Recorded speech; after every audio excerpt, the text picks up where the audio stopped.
வாழ்க வையகம், வாழ்க வையகம், வாழ்க வளமுடன். குருபுகழ் வாழ்க, குருவே துணை. இறையருளும் குருவருளும் துணை இருக்க இன்றைய நிகழ்ச்சிகளை தொடங்குவோம். இது கனடா ஸ்கை யோகா மன்றத்தின் சிறப்பு வாராந்த சிறப்பு சிந்தனையுரை நிகழ்ச்சி. ஞானக் களஞ்சியம் வேதாத்திரிய வகுப்பு, கவிகளும் விளக்கமும், பாகம் 30. இதில் இணைந்துள்ள அனைத்து அன்பர்களையும் வாழ்த்தி வரவேற்கிறோம். இந்த வாய்ப்பினை எனக்கு வழங்கிய தலைவர் சிவா ஐயாவுக்கு நன்றி தெரிவிக்கும் வகையில் வாழ்க வளமுடன் என வாழ்த்தி வணங்குகிறேன். நமக்கு இந்த சிந்தனையை வழங்க நம்முடன் இணைந்திருப்பது முதுநிலை பேராசிரியர் பழனிசாமி ஐயா அவர்கள். ஐயா அவர்களை பற்றி அறியாதவர்கள் இருக்க முடியாது. நம் மன்றத்துடன் 4 வருடங்களுக்கு மேலாக பலதரப்பட்ட தலைப்புகளில் சிந்தனை உரையாற்றி வருகிறார்கள். ஞானக் களஞ்சியம் கவிகளும் விளக்கமும் வேதாத்திரிய தொடர் வகுப்பில் ஐயாவுடன் நாம் இணைந்திருக்கிறோம்.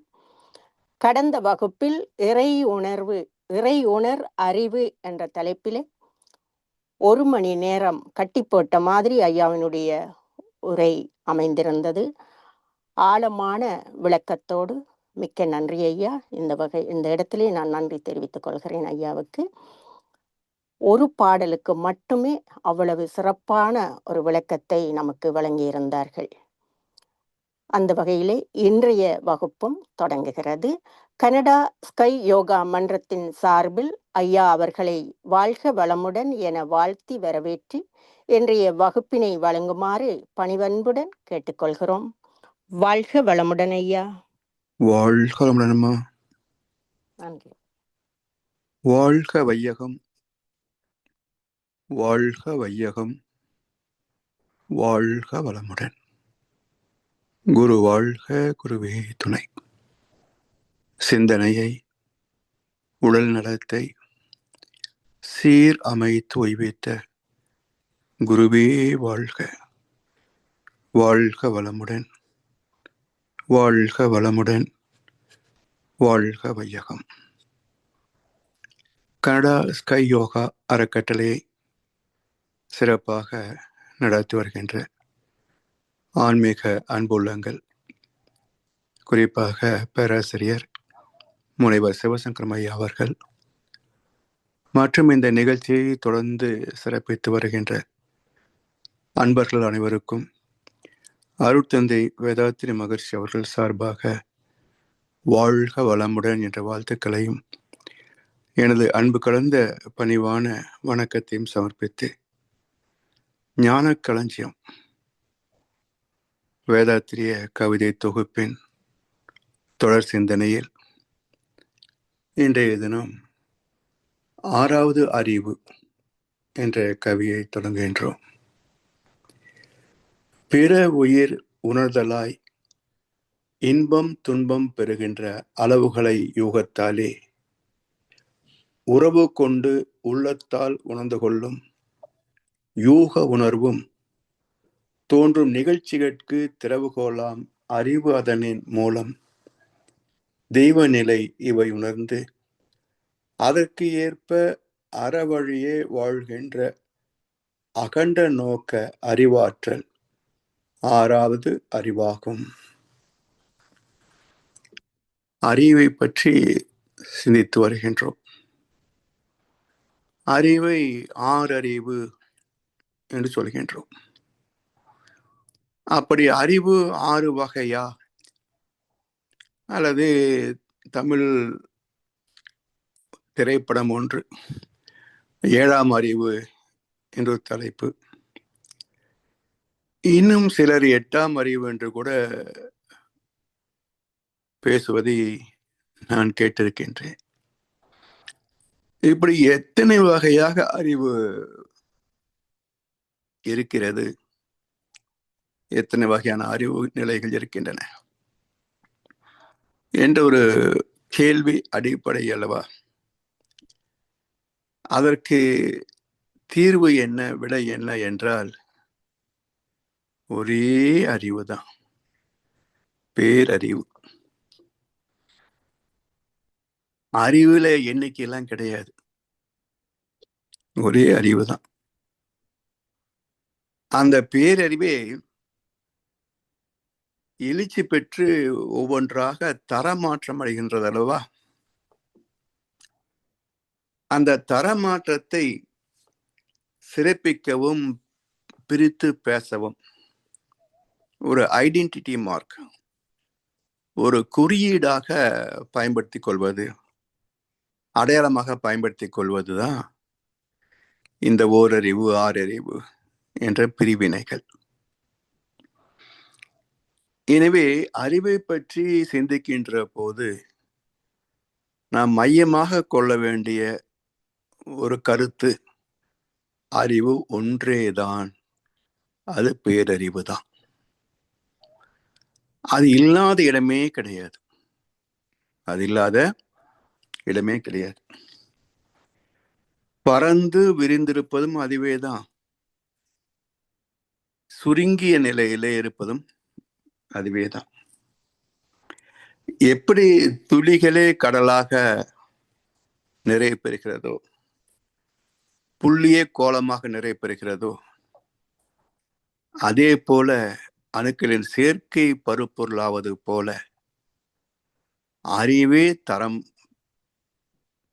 அறிவின் தரமே அடைகின்ற நிலை, பக்குவங்கள். அவற்றை ஒவ்வொரு நிலையிலே சிறப்பித்து பேசுகிறோம், குறிப்பிட்டு பேசுகிறோம்.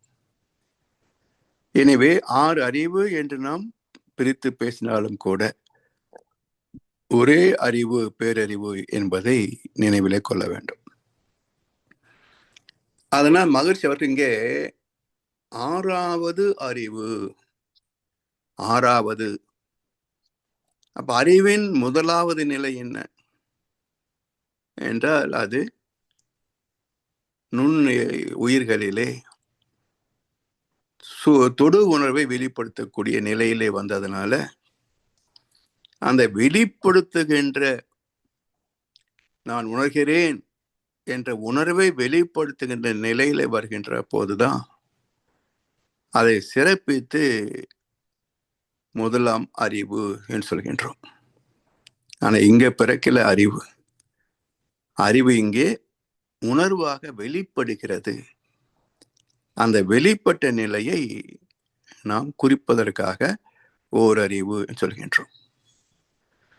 உணர்ச்சியாய் சிந்தனையாய் உள்ளதே அறிவென்று உணர்ந்திருந்தேன் பல நாள். சாதாரண நிலையில என்ன நினைக்கிறோம்?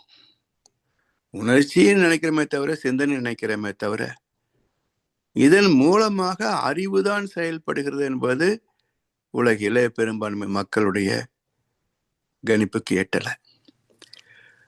ஆன்மீக சிந்தனை என்று வருகின்ற போது கூட சுவாமி சொல்கிறார்கள், உணர்ச்சியாய் சிந்தனையாய் உள்ளதே அறிவென்று உணர்ந்திருந்தேன் பல நாள்.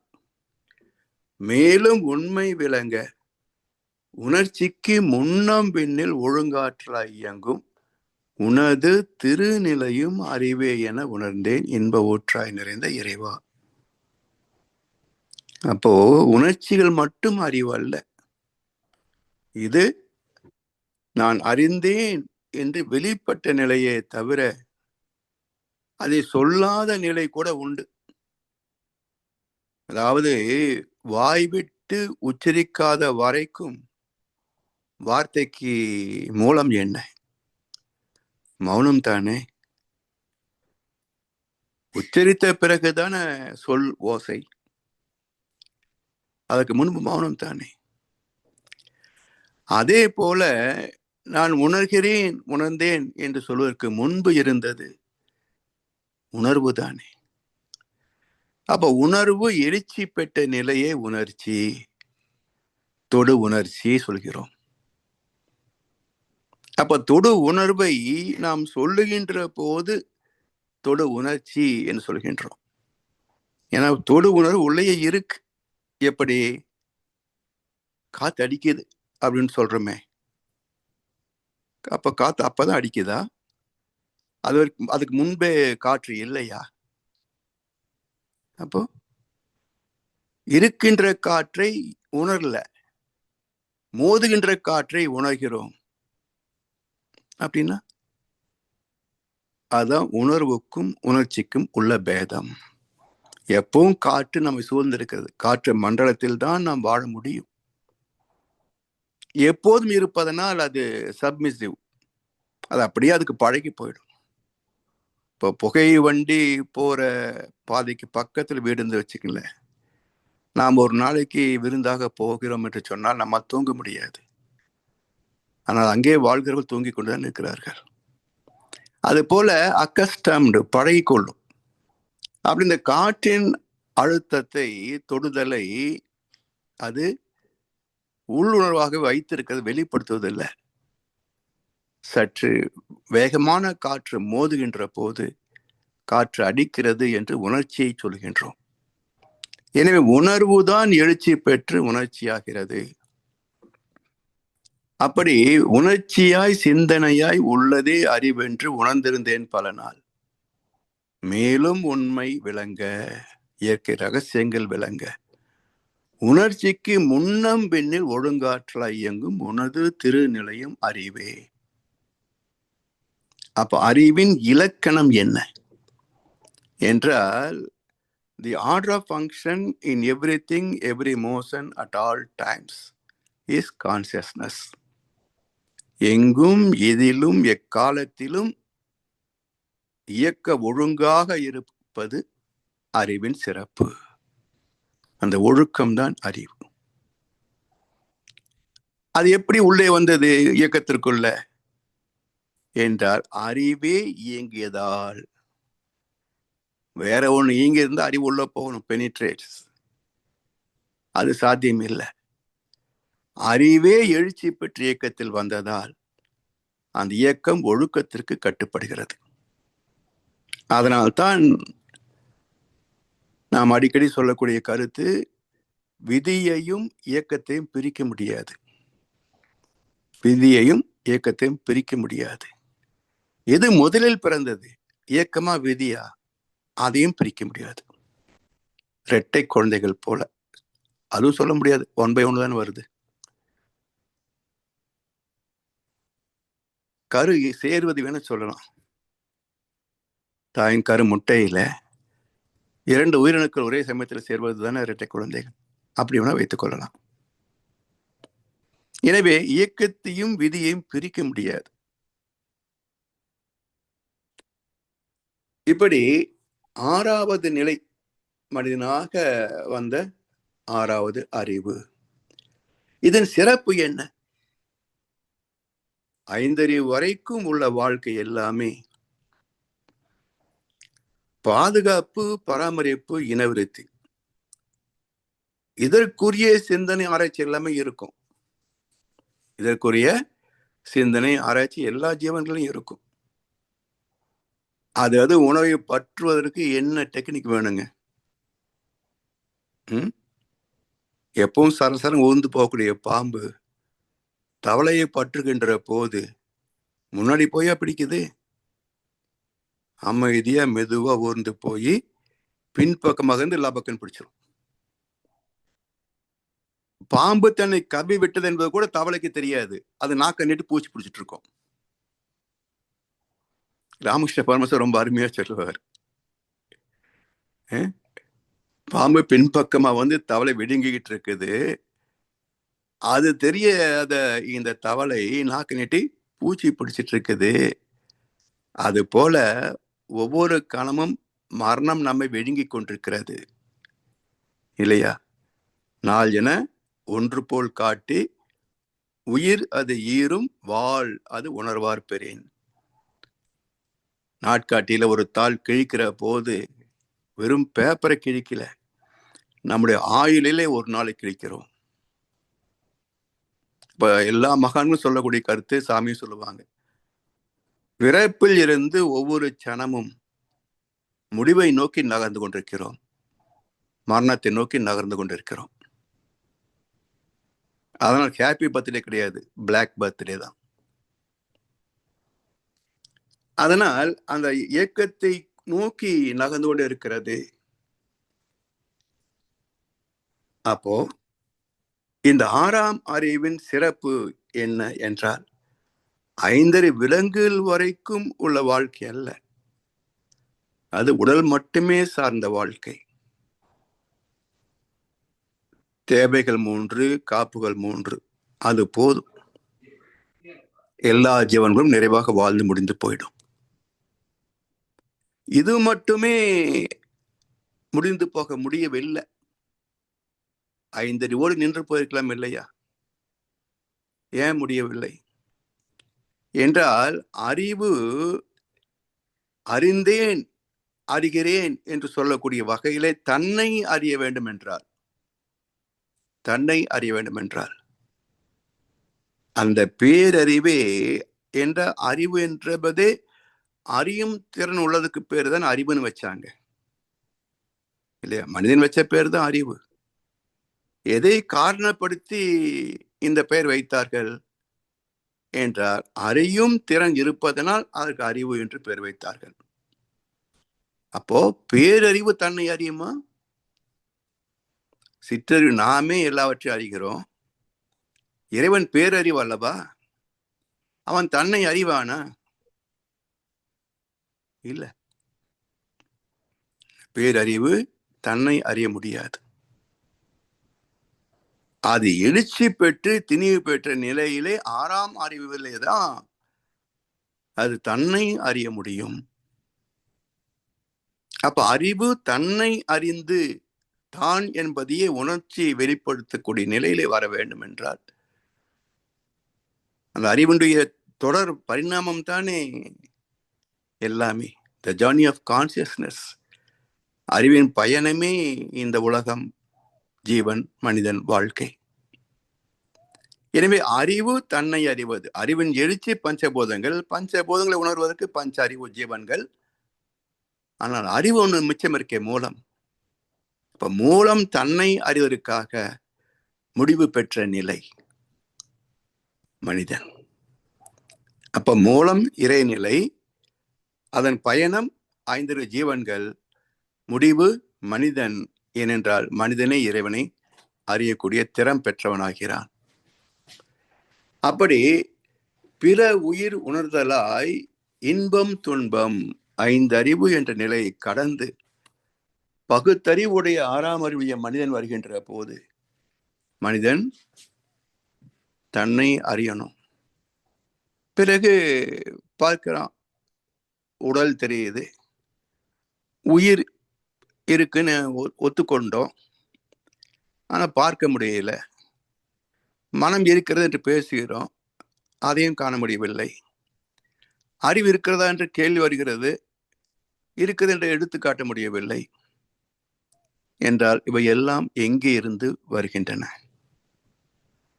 இதனுடைய மூலம் என்ன என்று தேடுகின்ற போதுதான் அது விஞ்ஞான அறிவாக, விண்ணை அறியக்கூடிய அறிவாக, கூர்ந்த அறிவாக, நுண்மான் நுழைப்புலன் அறிவாக அது செயல்படுகின்ற போது அதை கூர்மை என்றார் வள்ளுவ பெருந்தகை. எதையும் கூர்ந்து நுணுகி நோக்கி ஆராய்ந்து அதை தன்னுடைய வாழ்க்கை வளத்திற்கு மேன்மைக்கு பயன்படுத்திக் கொள்ளக்கூடிய அறிவின் திறம், சிந்தனை திறம், ஆராய்ச்சி திறம், இவையெல்லாம் கூர்மை. அப்படி கண்டெடுக்கின்ற நுட்பங்களிலே, கருவிகளிலே, வசதிகளிலே தனக்கோ பிறருக்கோ தற்காலத்திலேயோ பிற்காலத்திலேயோ உடலுக்கோ மனதுக்கோ துன்பம் தராத வகையில் காத்துக்கொள்ள வேண்டும் என்றால் அங்கே நேர்மை என்ற இறைவனின் கருணை இருக்க வேண்டும். எந்த ஜீவனும் துன்புறுத்தக்கூடாது என்ற கருணை இருக்கணும். எனவே அந்த நேர்மை, நேர்வழி பாதை, தர்மம், அறம், தெய்வநீதி. எனவே இந்த கூர்மை என்ற விஞ்ஞான கண்டுபிடிப்புகள், நேர்மை என்ற அறநெறி உணர்வு, இந்த இரண்டும் சேர்ந்த மனித வாழ்க்கையே சுகமான தெய்வீகமான வாழ்க்கை. அதனால் இருமை வகை தெரிந்து, நேர்மை கூர்மை என்ற இருமை இந்த இருமை வகை தெரிந்து ஈண்டு அறம் பூண்டோர். இந்த இரண்டும் தெரிந்தால்தான் அவன் அறத்தை பின்பற்றுவான். இந்த இரண்டில் ஒன்று தெரியவில்லை என்றாலும், ஒன்று செயல் இருக்காது, நேர்மை மட்டும் இருந்தால் என்ன செய்வாங்க? பிரபஞ்சத்தோடு பிரபஞ்சமாக சித்தர்கள் போல ஜீவ சமாதியில் அமர்ந்து விடுவார்கள். செயல் இருக்காது. அது தவிர்த்த கூர்மை விஞ்ஞான அறிவு இல்ல தர்மம் இருக்காது. தன் வசதிக்கு வாழ்க்கைக்கு யாரை என்ன வேணா செய்வான். இப்போ சைபர் கிரைம்ஸ் கஷ்டப்பட்டு சம்பாதிச்சு வச்சிருப்பான். எங்கேயோ உட்கார்ந்துக்கிட்டு ஒரு சின்ன ஒரு நுட்பம், பேங்க் பேலன்ஸ் அத்தனையும் லாபிடுறான். ஒரு மனிதன் வாழ்க்கையே கொள்ளையடித்த வேலை அது இல்லையா? இப்படி அந்த விஞ்ஞான அறிவு துன்பத்தை தந்துவிடும். அதனால் இருமை தெரிந்தால்தான் அறம் போன முடியும் என்றார் வள்ளுவ பெருந்தகை. இருமை வகை தெரிந்து ஈண்டு அறம் பூண்டோர். அந்த அறத்தில் வாழ்பவர்களைத்தான் உலகம் நினைவு கொள்கிறது. உயர்ந்த பதவியோ செல்வத்திலோ உயர்ந்தவர்கள் எல்லாம் நாம் சரித்திரம் எழுதி வச்சிருக்கிறோமா? இல்லை படிக்கிற போது அவர்களை மதிக்கத்தான் செய்கிறோமா? ஆனால் என்றைக்கோ வாழ்ந்த மகான்கள், முகம் தெரியாது, முகவரி கிடையாது, அவர்கள் எழுதி வைத்த தத்துவங்கள் இன்றைக்கும் நமக்கு வழிகாட்டுகின்றன என்றால் அவையெல்லாம் ஜீவ நதிகள் போன்ற ஜீவ தத்துவங்கள். மனிதனம் உள்ளளவும் காலம் கடந்தும் பயனாகக்கூடிய ஜீவ தத்துவங்கள். அப்படி இந்த அறிவின் சிறப்பு, ஆறாவது அறிவின் சிறப்பு என்ன என்று சொன்னார், அனைத்து வகையான சிரமங்களையும் சிக்கல்களையும் நீக்கி ஒரு முழுமையான நிறைவான தெய்வீக வாழ்க்கை வாழ்வதற்காக வந்த பரிணாமத்தின் உச்சம் மனிதன். அதை மகிழ்ச்சி 2 வாக்கியங்கள சொல்றார். எல்லாம் வல்லவனாகவும் எல்லாமே உள்ளவனாகவும் பரிணமித்தவன் மனிதன். அப்ப எல்லாம் வல்ல எல்லாமே உள்ள மனித குலத்திலே தான் விலங்குகள் வரைக்கும் இல்லாத அத்தனை பிரச்சனைகள் நமக்குத்தான் இருக்கு. விலங்குகளிலே இல்லாத ஒரு குணம் நம்மகிட்ட மட்டும்தான் இருக்கு. என்ன அது? சாடிசம், தாமச குணம். இது எந்த ஜீவன்ல இருக்கா பாருங்களேன். எந்த விலங்கு பறவையாக இருந்தாலும் தன் உணவுக்குத்தான் இன்னொன்றை தேடுமே தவிர, ஒரு விலங்கு தன் உணவுக்குத்தான் இன்னொரு ஜீவனை அடித்து கொள்ளுமே தவிர வேடிக்கைக்கு கொலை செய்வதை பார்த்திருக்கிறோமா? ஆனா மனிதன் யார் எதுக்காக கொலை செய்தான்? எனவே இந்த சேடிசம், தனக்கு சேடிசம் என்றால் கீதையில இந்த தமோ குணம், தாமச குணம் சொல்றமே, அதுக்கு மிக அற்புதமான ஒரு விளக்கம் சொல்வார்கள். எதை செய்வதால் நமக்கு எந்த நன்மையும் இல்லையோ, மற்றொரு நலத்தை சுரண்டுமோ, அது தமோ குணம். இப்போ நமக்கு என்ன லாபம் சொல்லுங்க? லட்சக்கணக்கான கோடிகள், 8 கோடி மக்களுக்கு நன்மை செய்ய வேண்டிய லட்சக்கணக்கான கோடி செல்வம், இது எல்லாம் மக்களுக்கு தெரிந்தோ தெரியாமலையோ சுரண்டி திருடி கொள்ளையடிச்சு இங்க வைக்கல. துபாய், பிரான்ஸு, லண்டனு, இன்னும் நாடு எங்கெல்லாம் உலகத்துல மொரிசியஸ், இப்படி சின்ன சின்ன நாடுகள் எங்கெல்லாம் இருக்குமோ அங்கெல்லாம் போய் ஒரு வங்கியை தொடங்குவது, இல்லை ஒரு இண்டஸ்ட்ரி தொடங்குவது, இல்லை அங்கே முதலீடு செய்வது, நட்சத்திர ஹோட்டல் கட்டுவது. செத்து போயிட்டா எங்கடா புதைக்க போறாங்க? செத்து போயிட்டு எங்க புதைக்க போறாங்க? அப்பனே கடற்கரையில போச்சாங்க. அது அலையடிச்சா ஒரு நாளைக்கு காண போகுது. இடித்து தள்ள வேண்டிய அவமான சின்னங்கள் அதெல்லாம். அது மதிக்க வேண்டிய கட்டிடங்கள், அது அவமான சின்னங்கள். இப்படி ஒரு மனிதன், மோசமான மனிதன் வாழ்ந்தான் என்று சொல்லக்கூடிய அவமான சின்னம் அது. நீ வேணா பெருமைப்பட்டுக்கலாம், ஆனா தெரிந்தவர்கள் மதிப்பாங்களா? எனவே இது எல்லாம் எதற்கு இந்த வேலை? இதுதான் தமோ குணம். தனக்கு எந்த நன்மை இல்லாத போது கூட மற்றவர்களை துன்புறுத்தி அவருடைய வளம் பறிக்கின்ற, சுதந்திரத்தை பறிக்கின்ற கொடூரமான குணம் தமோ குணம். இது விலங்குல இருக்கா? அப்ப மனிதனின் சுயநலத்தால், ஆணவத்தால் மட்டுமே வந்து சேர்ந்த கொடுமை இந்த தமோ குணம். அப்ப 6வது அறிவு என்று சொல்வதற்கே அருகதை இல்லை. இவர்களெல்லாம் மனிதன் சொல்வதற்கே அருகதை இல்லை. விலங்குகளை விட கேவலமானவர்கள். விலங்குகளை விட கேவலமானவர்கள். ஏன்னா விலங்கு கூட பசித்தால் தான் இன்னொரு ஜீவனை கொல்லும். இது அப்படி இல்லையே. இவனையெல்லாம் எப்படி மனிதன் என்று மதிப்பது? அதனால்தான் இவரு பட்டுக்கோட்டை கல்யாண சுந்தரம் அந்த ஐயா அருமையா ஒரு பாட்டு எழுதி வச்சார்.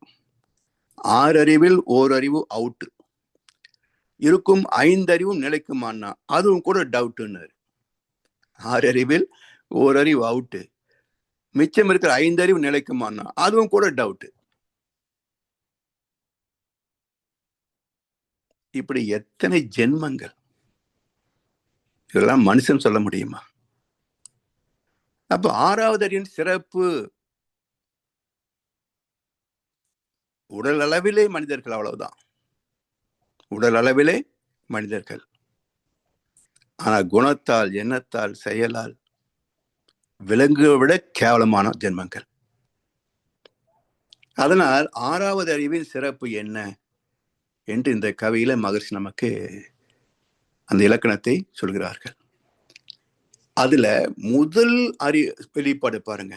6வது அறிவின் முதல் வெளிப்பாடு என்ன என்றால், பிற உயிர் உணர்தலாய் இன்பம் துன்பம் பெறுகின்ற அளவுகளை யூகத்தாலே உறவு கொண்டு உள்ளத்தால் உணர்ந்து கொள்ளும். முதல் தனக்கு இல்லை.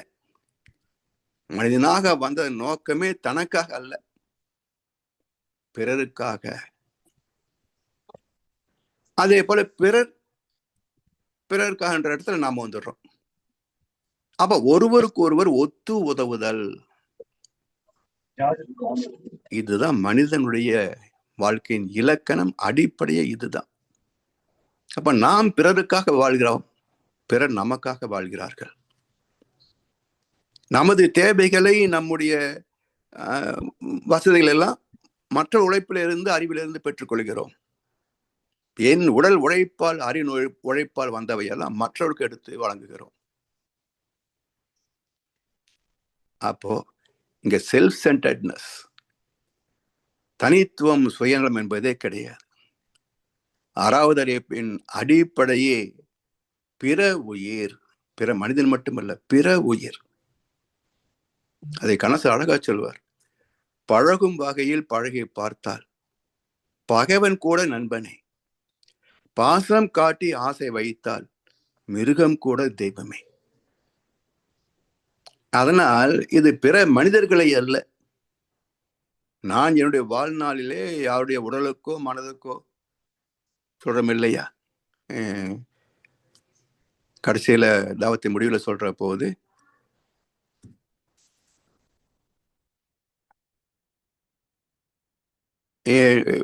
என்னால் முடிந்த உதவிகளை செய்வேன் வருது இல்லையா, அங்கே பிறருக்குன்றது பின்னாடி மாற்றப்பட்டது. மகிழ்ச்சி சொன்னது உயிருக்குன்னு தான் இருக்கும். 2 ஒழுக்க பண்பாட்டில நான் எனது வாழ்நாளிலே யாருடைய உடலுக்கோ மனதுக்கோ துன்பம் தர மாட்டேன். துன்பப்படுவோருக்கு என்பது நிர்வாகம் மாற்றிய வார்த்தை. துன்பப்படும் உயிர்களுக்குன்னு தான் மகிழ்ச்சி சொன்ன வார்த்தை. அங்க மனிதன் மட்டும் இல்லை, எல்லா உயிர்களுக்கும் பொருந்தும். எனவே பிற உயிர் உணர்தலாய் இன்ப துன்பம், 2 தானே உயிர்களுடைய அடிப்படை. இதே இன்ப துன்பத்துல தானே பெரும்பான்மை மக்கள் 98% வாழ்ந்து மடிகிறார்கள். இந்த இன்ப துன்பத்தை தவிர அங்க சந்தித்தது என்ன? எப்போவாது கொஞ்சம் அமைதி கிடைக்கும், அதுக்கு அவன் வச்சிருக்க பேர் என்ன தெரியுங்களா? இன்னும் ஒரு வேலையில் என்ன ஒரே போர் அடிக்குது. அப்ப அமைதிக்கு இவன் வைத்த பேர் போர். ஏன்னா அமைதி என்பதுக்கு இலக்கணமே தெரியாது. அதனால் எந்த வேலையும் இல்லை, ஒரு தேவையும் இல்லை என்ற ஒரு வெறுமை வருகின்ற போது இவர்கள் பயன்படுத்துகின்ற வார்த்தை போர் அடிக்குது. அது அமைதி என்பது உங்களுக்கு ரசிக்க தெரியல. எனவே பொதுவான மக்கள் வாழ்க்கை என்பது இன்பம் துன்பம், இன்பம் துன்பம், இன்பம் துன்பம். அமைதி அடையாளம் காண கூட தெரியாது. பிறகு எப்படி பேரின்பத்தை சந்திப்பது? அதனால் ஐந்தரு ஜீவன்களைப் போலவே மனிதர்கள் வாழ்கிறார்கள் என்பதில் கசப்பான உண்மைதான், ஏற்றுக்கொண்டுதான் ஆகணும். எனவே பிற உயிர் உணர்தலா இன்பம் துன்பம் பெறுகின்ற அளவுகளை யூகத்தாலே உறவு கொண்டு, லேசான வயிற்று வலி துன்பம்தான், சரி கொஞ்சம் இதை சாப்பிடுங்க சரியப்படும், அது போதும், வேற ஒன்றும் சொல்ல வேண்டியதில்லை. அதுவே பெரிய துன்பம். கொண்டு போய் மருத்துவமனை சேர்க்கலைன்னா அவங்க உயிர் போயிடும். ஒரு 4 பேர் சேர்ந்து எடுத்து வண்டியை பிடிச்சி வாகனத்தை பிடிச்சி கொண்டு போய் ஐசியூல போட்டு எமர்ஜென்சி வார்டில் போட்டு உயிரை காப்பாற்றணும் இல்லையா? அப்ப அந்த சுக துக்க அளவுகளை உள்ளத்தால் யூகத்தால் உணர்ந்து கொள்ளும். வாடிய பயிரை கண்ட போதெல்லாம் வாடினேன்னு வள்ளல் பெருமஞ்சி இருந்தார். நாம இருக்க முடியுமா சொல்லுங்க? அப்ப அந்த அளவு பொருட்படுத்துவது இல்லை சமுதாயம். அது ஜீவகாருண்யத்தின் உச்சகட்டம். அவர் வள்ளல் பெருமான், நாம இல்லையே. சரி, அதை விட்டா பரவாயில்ல. அட்லீஸ்ட் ஒரு ஜீவன் துன்பப்படுவது, ஒரு மனிதன் துன்பப்படுவது எல்லாம் பார்த்து யோசிக்க வேண்டாமா? ஊர்லாம் சுத்தினோம், அமெரிக்கா வந்தோம், போட்டோ எடுத்துக்கிட்டோம், பிரான்ஸ் லண்டன்லாம் போய் பார்த்தோம். நம்ம ஒரு மாதிரி குண்டுங்குழி இல்லையே, சுகாதார சீர்கேடுகள் இல்லையே, நல்லா இருக்க, நான் தானே முதலமைச்சர், அப்ப இது நான் செய்யலாமே என்னுடைய நாட்டுக்கு, என்னுடைய மாநிலத்துக்கு அப்படின்னு தோணணும் இல்லையா? தோணலையே.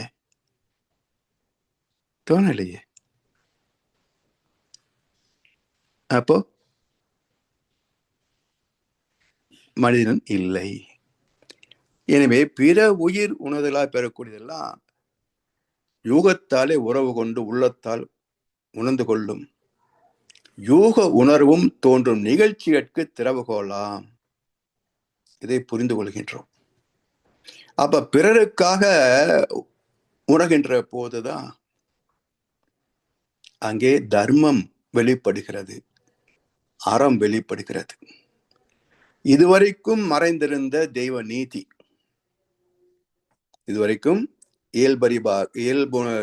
இயல்போக்க விதியாக, இயற்கை சட்டமாக மறைந்திருந்த அந்த தெய்வ நீதி இப்போ நம்மிடத்திலே சுகதுக்க உணர்வுகளாக வெளிப்படுத்துகிறது. அப்பதான் அறம் பிறக்கிறது. எப்போ இந்த பிற உயிர் உணர்தலை, இன்பத்தை பரவாயில்ல, அது தூய்க்கிறது பார்த்து நாம சந்தோஷப்பட்டுக்கலாம். ஒரு குழந்தை சிரிக்குது, ரொம்ப அழகா இருக்கு, அது நம்ம குழந்தை இருக்கணும் அவசியம் இல்லை. எந்த குழந்தையை பார்த்தாலும் நம்ம மகிழ்ச்சி வரும். அந்த சிரிச்சுட்டு இருக்க குழந்தை கிள்ளிட்டு போறான் பாருங்க, ஹீ சாடிஸ்ட். அழ வச்சு அந்த அழுகத்தை பார்த்து வேடிக்கை பார்க்கறான் பாத்தீங்களா, இவன் தான் அரசியல்வாதி. அது அல்ல மனிதநேயம்.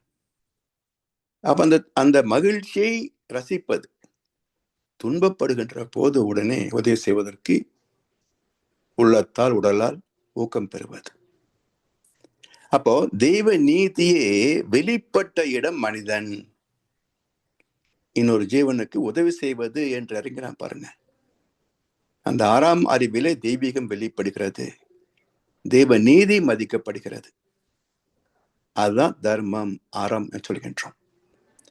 அறத்தின் முதல் கோட்பாடே ஈகைதான்.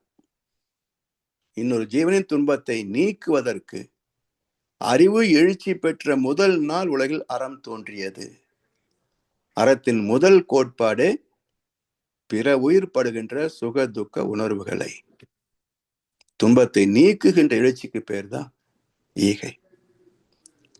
அந்த ஈகையே 3 வகையாக பிரித்து பேசுவார் மகர்ஷி. ஒரு பொருள் உணவு தந்து உதவி செய்வதும் ஈகை.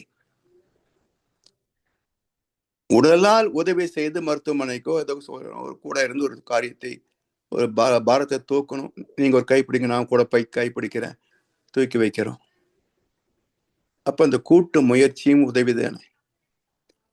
அதே போல வாழ்க்கையில பல சிக்கல்கள் பிரச்சனை வருகின்ற போது இதுக்கு இப்படி செய்தா சரியா போயிடும், தீர்வு சொல்றோம் இல்லையா? அப்ப ஈகை என்பதே பொருளால், உடல் உழைப்பால், அறிவின் அனுபவத்தால். இதே கீதை என்ன சொல்கிறது? யார் பொருளால் உதவி செய்கிறார்களோ அவன் செல்வந்தன் ஆகிறான். யார் உடல் உழைப்பால் உதவி செய்கிறார்களோ அவனுடைய சந்ததி தொழில் அதிபராகிறது, இண்டஸ்ட்ரியலிஸ்ட். யார் அறிவின் அனுபவத்தில் உதவி செய்கிறார்களோ அவனுடைய சந்ததியிலே ஒருவர் ஞானி ஆகிறார். இப்படி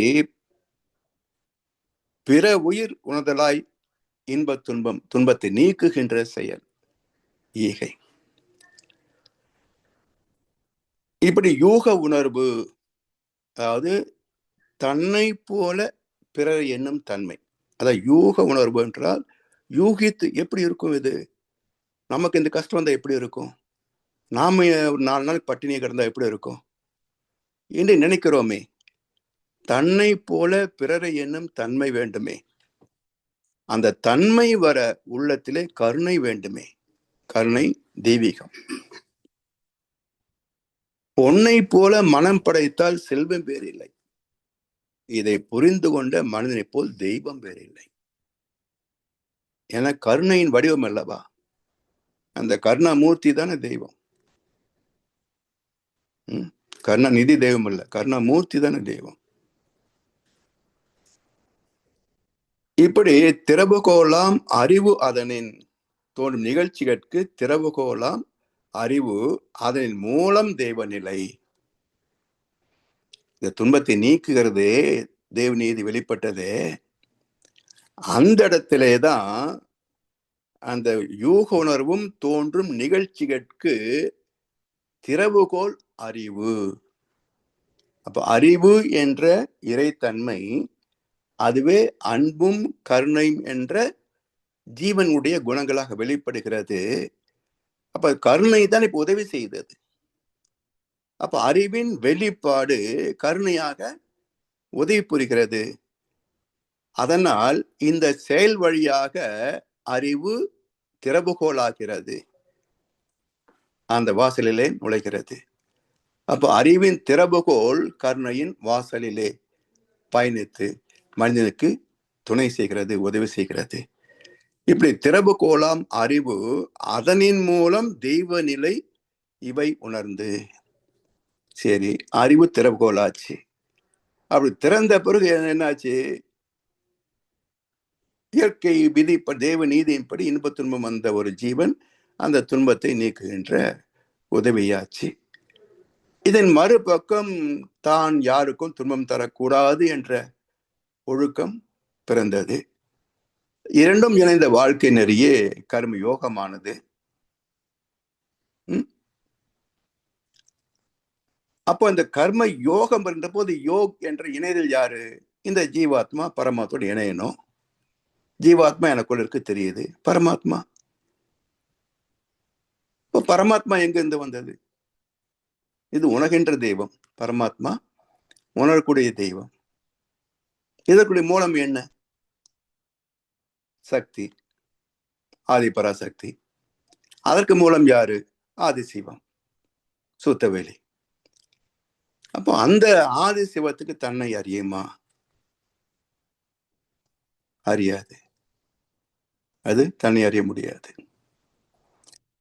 இதை ஏற்கனவே சொல்லியிருப்பேன்னு நினைக்கிறேன், இருந்தால் நினைப்படுத்திக் கொள்ளலாம். இந்த தூர்தர்ஷன் சீரியல் வந்துட்டு இருந்தது, ஓம் நம சிவாயா என்ற ஒரு சீரியல். அதுல ஒரு வாரம் முனிவர்கள், தேவர்கள், ரிஷிகள் எல்லோரும் கைலாயம் போறாங்க சிவனை தரிசிப்பதற்காக. சிவபெருமான் ஆழ்ந்த தியானத்துல இருக்கிறார். சரி, இவங்கெல்லாம் அமைதியாக காத்திருக்கிறார்கள். பிறகு தவத்தை நிறைவு செய்து கண்களை திறக்கிறார் சிவபெருமான். எல்லாரும் துதி பாடுகிறார்கள், புகழ் பாடுகிறார்கள். அதுல ஒருவர் மிக அற்புதமான கேள்வியை கேட்கிறார். பெருமானே, நாங்கள் எல்லோரும் உங்களை அடைவதற்காக பூஜை, புனஸ்காரம், தவமுறை, தியானம் இப்படி எத்தனையோ வகைகளிலே முயற்சிகளை மேற்கொள்கிறோம். ஆனால் தாங்களோ பார்வதி விட்டுட்டு, கணபதியும் முருகனை விட்டுட்டு எப்பவும் ஏகாந்தமா தனிமையில் உட்கார்ந்து கொண்டு தியானத்தில் இருக்கிறீர்களே, நீங்கள் யாரை நோக்கி தவம் செய்கிறீர்கள்? மிக அற்புதம். ஒரு டிவி தொலைக்காட்சியில ஒரு தொடர்ல இப்படி ஒரு செய்தியா? மிக அற்புதமான கேள்வி. யாரை நோக்கி தவம் செய்கிறீர்கள்? சிவபெருமான் சொல்றாரு, நான் என் மூலத்தை நோக்கி தவம் செய்கிறேன் என்றால், இவர்கள் பார்க்கின்ற உருவ சிவம் இருக்கிறதே, இது மூலம் அல்ல.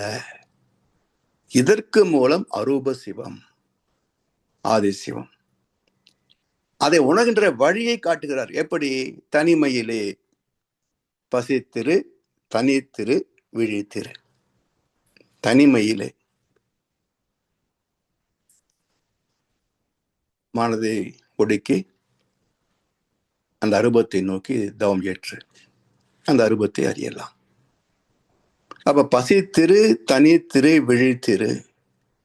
பசித்திரு என்று சொன்னால் சாப்பிடாம இருக்கிறது அல்ல, அறிவு பசி. அறிவு பசி.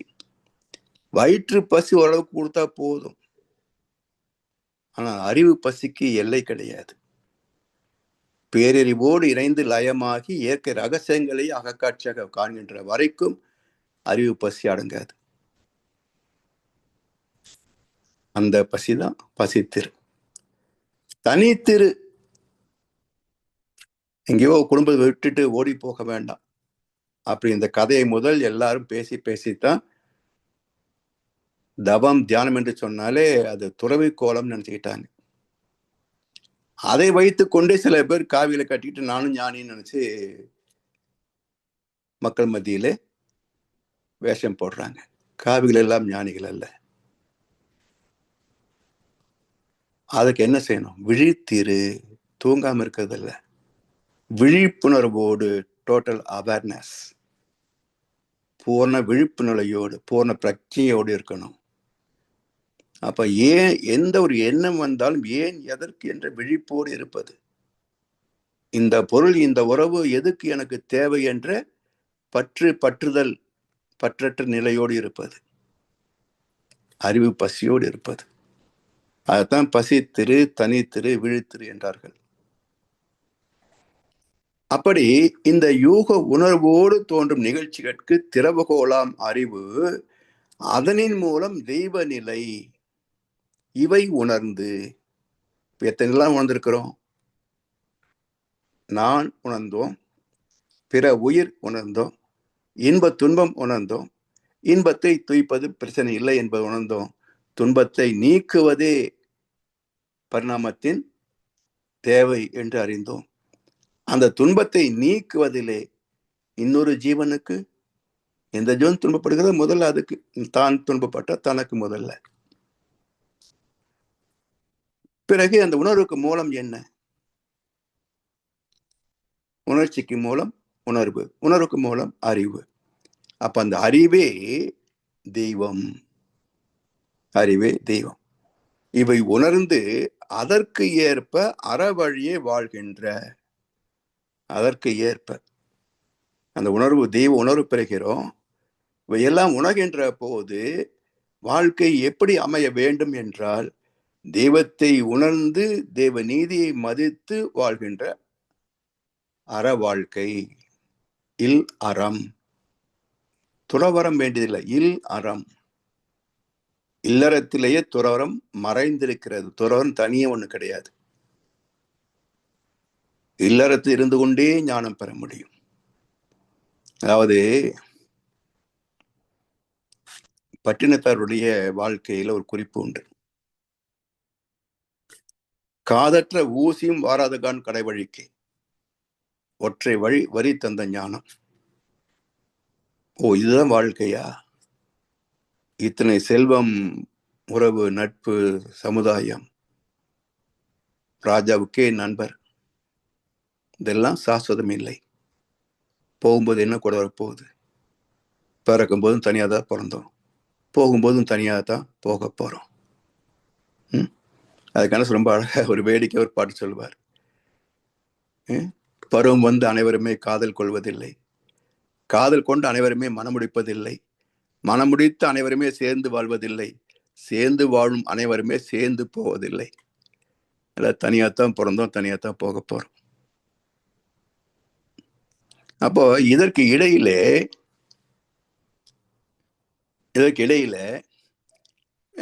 இந்த பக்குவத்தை பெறுவது எப்படி அப்படின்னா, பட்டினத்தார் போயிட்டாரா, போனாரு, மடத்துக்கு போனாரு, தீட்சை வாங்கினாரு. மடமே நிலத்துக்கு உடவை வச்சுக்கும், அங்கேன்னு ஒரு குரூப் இருக்குதுங்க, வேற யாரும் விட மாட்டாங்க. அத்தனை சொத்துக்களும் அவங்களே அனுப்பிப்பாங்க. ஒரு உதாரணம், சிதம்பரம் கோவில் எங்களுக்கு மட்டுமே சொந்தம், தில்லை அந்தனருக்கே சொந்தம்னு புடுங்கிக்கிட்டாங்க. ஆனா தில்லைவாழ் அந்தனர் யாருன்னு அர்த்தம் புரியல யாருக்கும். யார் தில்லைவாழ் அந்தனர்? சிதம்பரத்தை பிறந்த எல்லாருமே தில்லைவாழ் அந்தனர்களா அப்படின்னா, தில்லை சிற்றம்பலம், தில்லை அம்பலம். சிற்றம்பலம் ஜீவாத்மா, தில்லை அம்பலம் பரமாத்மா. அப்ப யாருக்கு சிவன் கோவில் சொந்தம்? தில்லை அம்பலம், தில்லைவாழ் அந்தணன். அதாவது பிரம்ம நிலையோடு பரமாத்மாவோடு ஒன்றி கலந்திருப்பவர்களுக்கே இறைவன் முழுமை பெறுகிறான், உடைமையாகிறான், அவனை பொறுப்பேற்றுக் கொள்கிறான். இதுதான் தில்லைவாழ் அந்தணன் பேர். சிதம்பரத்தை போனதுக்கெல்லாம் கோயில் சொந்தம்னு சொல்லி அது ஒரு 342 குடும்பங்கள் பல கோடிக்கணக்கான சொத்துக்களை பங்கு போட்டுட்டு இருக்கிறாங்க. உண்டியல் காணிக்கையெல்லாம் பங்கு போட்டு நல்லா என்ஜாய் பண்ணிட்டு இருக்கிறாங்க. அதே போல இன்னொன்று இடம் இருக்கு, அங்கேயும் விட மாட்டாங்க யாரையும். இப்படி மடத்துல யாரை விடுவாங்களா? உடனே ஒரு திருவோடை கொடுத்து, இவ்வளவுதான்ப்பா அறிமுகம், நீயே போய் ஞானத்தை தேடு, பிச்சை எடுத்து சாப்பிட்டுக்கிட்டே ஞானம் தேடு அப்படின்ட்டாங்க பட்டினத்தார. சரி, இனி உயிரோட வரைக்கும் பிச்சை எடுக்கிறோம். திறப்பு விழா எங்க நடத்தலாம்? முதல் விற்பனை, புத்தகம் வெளியிடும் போது முதல் விற்பனை சொல்லி சேவாங்கல்ல, அது மாதிரி இவருக்கு எங்க முதல் பிச்சை எடுக்கலாம்? யாரு? உடம்பு பிச்சை போட்டது அம்மா தான். சரி, அம்மா கிட்டே பிச்சை எடுக்கலாம், தாய்ப்பால் கொடுத்தது அம்மா தானே, அதே மாதிரி உணவு பிச்சையும் முதல்ல அம்மா கிட்ட எடுக்கலாம் அப்படின்னு சொல்லி நேராக வீட்டுக்கு வந்தார். தாயை பிச்சைடுங்கள். அம்மா வந்தாங்க, பையனுடைய குரல் கேட்டு வெளியே வந்தாங்க வெறும் கையோட. இவருக்கு ஆச்சரியமான ஆச்சரியம். பிச்சைக்காரன் குரல் கேட்டாலே கையில் கொண்டு போனால் குறைவாக இருக்குமே என்று சொல்லி முரத்தில் அள்ளி போகின்ற தாய் சொந்த மகனின் குரல் கேட்டு வெறும் கையோடு வந்து நின்னா. என்ன அர்த்தம்? திகைப்பு. என்ன அம்மா நம்ம குரல் கேட்டு வெறுங்கையோடு இருந்து நிக்கிறாங்களே. அந்த அம்மா அப்படியே புன்முறோடு பார்த்தாங்க. பகவத்கீதை உபன்யாசம் பண்ற போது கிருஷ்ண பரமாத்மா அர்ஜுனரை பார்த்த மாதிரி அது புன்முறோடு பார்த்தாங்க. மகனே, நல்லா இருக்குது இந்த கோலம், வீடு உனக்கு அந்நியமாகி விட்டது, சொந்தம் உனக்கு கசந்து விட்டது, ஆனா ஒரு ஓடு உனக்கு சொந்தம் ஆயிடுச்சே மகனேன்னாரு. இப்போ உனக்கு என்ன சொந்தம்? ஒரு திருவோடு உனக்கு சொந்தமா என்றார் தாய். இவருக்கு என்ன பண்றதுன்னு தெரியல. ஓடே உனக்கு சொத்தா? ஒரு துணியில கட்டினா அது துணி என்பது சொத்தாயிருமே சொல்லி 6 துண்டுகள் கிழிந்ததை தைச்சு நான் கோவணம் கட்டிட்டு இருக்கிறேன். என்ன போய் ஓடு ஒரு சொத்துன்னு சொல்லிட்டாங்களே அம்மா, இந்த ஓட்டு என்ன பண்ணலாம், எரிஞ்சிடலாமா வச்சுக்கலாமா? அதுக்குள்ளேயே இத்தனை யோசனை போறதுக்குள்ளேயே அம்மா சொன்னாங்க, யோசிக்காத அதை போட்டு கீழே உடைச்சிடாத. ஒருவேளை இந்த ஓடு உடைந்து போனாலோ அல்லது எங்கேயோ மறந்து தவறி போனாலோ என் திருவோடு போயிடுச்சேன்னு கவலைப்படாதேன்னாங்க. மரத்தில் போதிக்காத தத்துவத்தை வீட்டில் இருந்த தாய் போதித்தாள். என்ன போதிச்சாங்க? ஒருவேளை திருட போயிட்டா என்னோடது போச்சேன்னு வருத்தப்படாத. இதுதான். நல்ல பெண்கள் எல்லாமே கர்மயோகிகள் தான். ஒவ்வொரு குடும்பத்திலையும் நல்ல பெண்கள் எல்லோருமே கர்மயோகிகள் தான். நமக்கு சில சமயங்களில் பிடிக்காம இருக்கலாம், வெறுப்பா இருக்கலாம், அதெல்லாம் நம்முடைய குறைபாடு, நம்முடைய மனதின் தப்பு கணக்கு. ஆனா நல்ல குடும்ப பெண்கள் எல்லோருமே கர்மயோகிகள் தான். அதுக்கு மேல என்ன வேணும்? எனவே மடம் போதிக்காத தத்துவத்தை ஒரு தாய் போதித்தால் பட்டினத்தாருக்கு. அது மாதிரி இவையெல்லாம் உணர்ந்து அதற்கு ஏற்ப அறவழியே வாழ்கின்ற அகன்ற நோக்க அறிவாற்றல். அறிவு சுருங்கியும் இருக்கும் இல்லையா? அது சுயநலம். அங்கேயும் அறிவு தான் செயல்படுது. ஏன்னா அணுவுக்குள் சுருங்கியிருப்பதும் அதே இறைநிலை தானே, உலகமாக விரிந்திருப்பதும் அதே இறைநிலை தானே, அதையும் தாங்கியிருப்பது இறைநிலை தானே. அப்ப அது சுயநலமாகவும் செயல்படும், பொதுநலமாகவும் செயல்படும், சுயநலத்தில் பொதுநலமாகவும் செயல்படும், பொதுநலத்தில் சுயநலமாகவும் செயல்படும். அது அறிவுடைய இயல்பு. எனவே இதெல்லாம் உணர்ந்து எது சிறப்பு என்று தேர்வு செய்வதும் அறிவு தானே. அதுதானே 6வது அறிவாக வந்திருக்கிறோம், சிந்தனை அறிவாக. அப்படி அதற்கு ஏற்ப அறவழியே வாழ்கின்ற அகன்ற நோக்க அறிவாற்றல். ஏன்னா அறவழி என்பது ஒழுக்கம், கடமை, இயகின்ற மூன்றும் இணைந்த ஒரு தவ வாழ்க்கை. அதனால அறம் இல்லறம் என்றார்கள். வெறும் குடும்பம் அல்ல, அறம் இல்லறம், அறம் ததும்புகின்ற ஒரு இல்லம், ஒரு யூனிட், அவ்வளவுதான். இது போன்ற எத்தனையோ இல்லங்கள், ஒரு சமுதாயம், ஒரு உலகம். இப்படி அறவழியே வாழ்கின்ற அகன்ற நோக்க அறிவாற்றல் 6வது அறிவாகும். இவ்வளவு சிறப்பு இருக்கு 6ஆம் அறிவுக்கு. இதை புரியவில்லை என்றால் என்ன சொல்லுவாங்க தெரியுமா? இடையில போனவனே என்பாங்க. கிராமத்து பக்கத்துல எதையாவது குண்டக்க மண்டக்க செஞ்சான்னா இடையில போனவனே அப்படிம்பாங்க. என்ன அர்த்தம் இடையில போனவனே? என்ன சீக்கிரம் செத்து போயிடும்னு அர்த்தமா? அப்படி இல்லை, அது சாபம் கிடையாது, அதுக்குள்ள ஒரு தத்துவம் அடங்கி இருக்கிறது. அது என்ன இடையில போனவனேன்னா,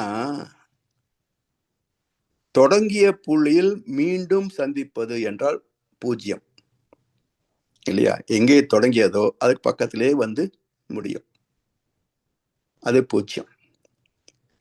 இன்னொரு எண் உண்டு, அதுவும் தொடங்கியதற்கே திரும்ப வந்து முடியும், அது 8.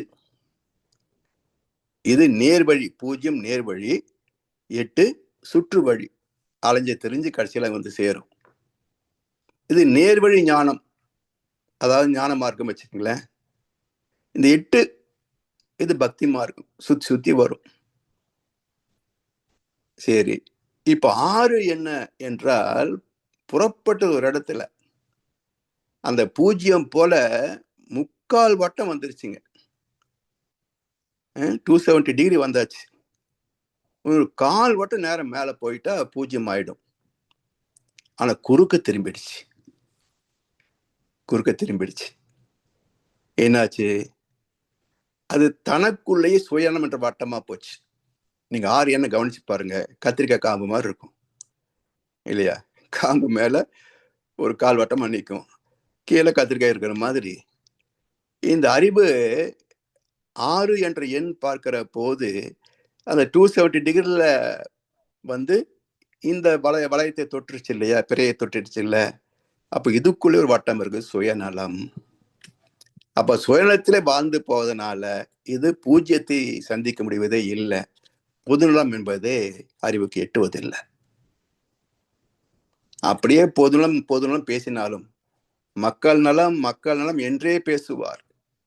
தம் மக்கள் நலம் ஒன்றேதான் மனதில் கொள்ளுவார். இல்ல விதிவிலக்கு யார் சொல்லுங்க?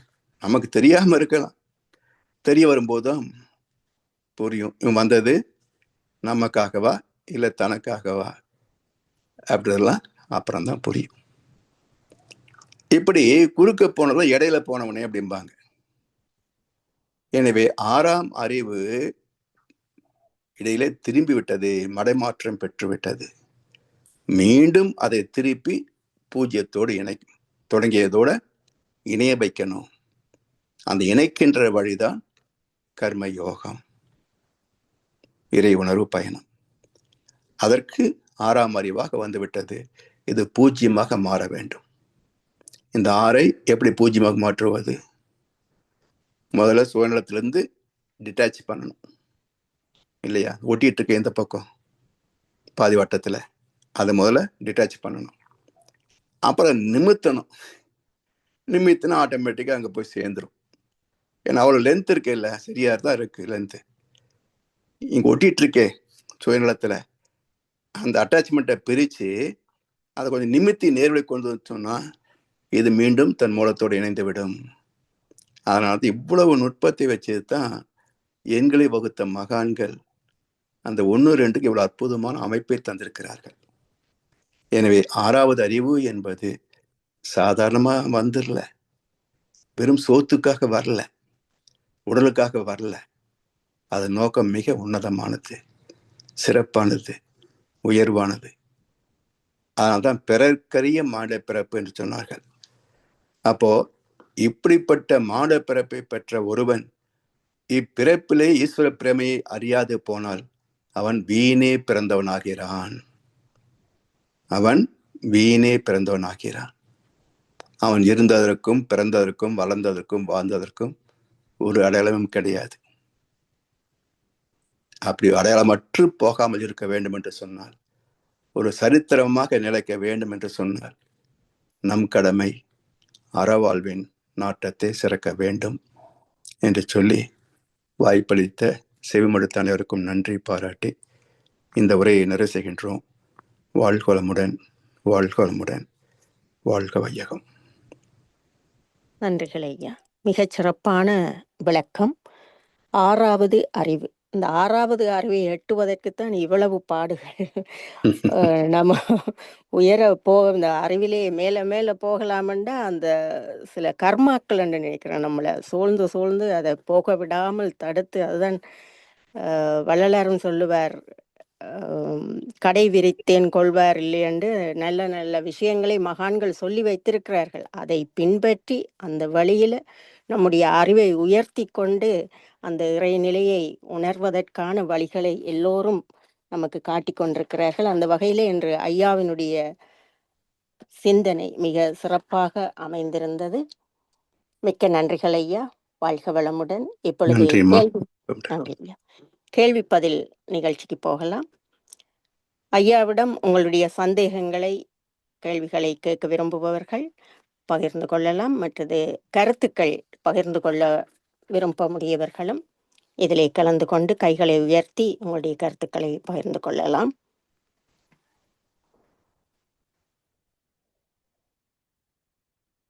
தனா ஐயா, கேளுங்க ஐயா. வாழ்க வளமுடன். ஐயா வாழ்க வளமுடன் ஐயா. வாழ்க வளமுடன் ஐயா. சொல்லுங்க ஐயா. மிகவும் சிறப்பான கருத்துக்கள் ஐயா, தெளிவாக விளங்கிச்சது ஐயா. ஆனால் அதுக்கு கணக்கு சிக்கல்கள் என்னென்னு சொல்லி சொன்னால், நீங்கள் ஒவ்வொன்றா சொல்ல நான் என்னுடைய பல அனுபவங்களை சுற்றி பார்த்து கொண்டு வந்தேன். எல்லாம் ஃபைன், அதில் அது மாட்டு கருத்து கிடையாது. அருமையான கருத்துக்கள், அருமையான தியரி இஸ் ஃபைன்.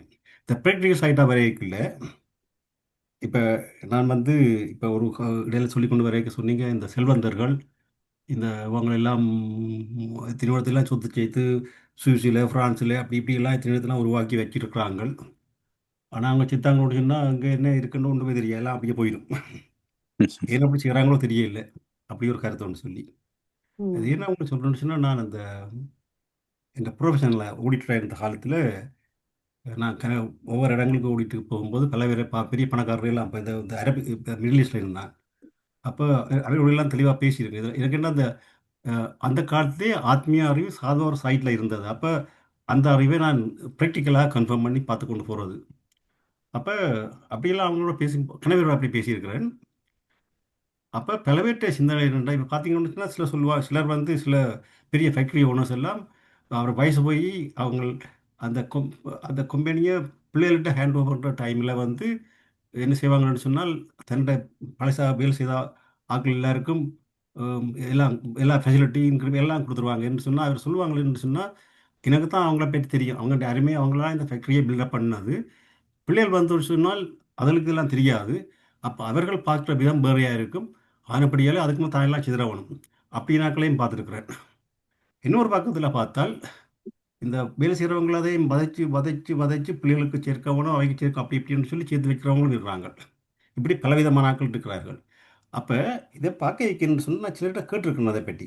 அப்போ அவைன்ற சிந்தனை என்ன அப்படின்னு சொன்னால் இந்த பயம், அதாவது வந்து எதிர்காலத்தை பற்றிய பயம் ஒன்று எல்லார்ட்டும் இருக்குது. என்னென்னு சொன்னால் ஏதோ நடந்துவிட்டதோன்னு சொன்னால் அது காசு போகணும், பணம் போகணும், அப்படி அதாவது வந்து அப்படி ஒரு எதிர்கால பயத்தில் இவ பாருங்க தானும் செய்ய விரும்புகிறவனும் செய்ய மாட்டாங்க. என்னென்னு சொன்னால் அந்த எதிர்காலத்தில் இப்போ பாருங்க அந்த காசு கூட கூடத்தான் அந்த பயமும் கூடிக்கொண்டிருக்கும். காரணம் என்னென்னு சொன்னால் இந்த செல்வம் கூட கூட அவங்களாங்கள உருவாக்கி போடுவார்கள் அதுக்கேற்ற மாதிரி. அப்போ உருவாக்கினவர்கள் வந்து இப்போ பாருங்கள் வந்து என்ன சொன்னால் இப்போ துபாயில் வரைக்கும் வருவார்கள். வந்து பிள்ளைகளே இந்தியாவில் நல்ல பள்ளிக்கூடத்தில் படிப்பிக்கணும்னு நினச்சி கொண்டு வருவார்கள். வந்து இந்த காசு வர ஆசை வெளிநாட்டுக்கு அனுப்பணும்னு யோசிப்பாங்க. அமெரிக்காவுக்கு அனுப்பணும் அப்படி இப்படிலாம் யோசிச்சு அந்த காசு போய் கூடிக்கூடே போகும். அப்போ இடையில வந்து அவர்கள் தானதனமோ பெட்டாக்களும் ஹெல்ப் பண்ணவே தன்னுடைய சொந்தக்காரரே ஹெல்ப் பண்ண மாட்டாங்க. என்னென்னு சொன்னால் இந்த காசு இல்லாமல் போச்சுன்னா இந்த அதெல்லாம் தடைப்பட்டுடும். அப்படி வாழ்க்கையிலேயே தர்மம் செய்ய மாட்டார்கள். அப்போ கடைசியாக நீங்கள் ஆராய்ச்சி பார்த்து கொண்டு போய் இந்த மொத்தமாக பார்க்க இந்த எதிர்காலத்தை பற்றிய பயம் மனிதர்களுக்கு என்ன ஒரு எதிர்காலத்தை பற்றி ஒருவருக்குமே தெரியாது. அந்த பயத்தில்தான் வாழ்ந்து கொண்டிருக்கிறார்கள். அப்போ நீங்கள் அதுக்கு சொல்லுவீங்க என்றால் அதுக்காக தான் இந்த ஆத்மீய அறிவு இருந்தால் அந்த பயம் போகலாம்னு சொல்லி. ஆனால் அந்த ஆத்மீயத்துக்கு போய்க்க வேலை செல்வத்தை பணத்தை காசை உழைக்கலாது. அந்த பணத்தில் போகிறவர்களுக்கு வந்து அதான் அந்த படத்தில் என்ன ஒரு படத்தில் தர்மி சிவம்பெருமான் கேட்பார் ஒன்று சேர முடியாது இதுன்னு சொல்லி அறிவும் பணமும்.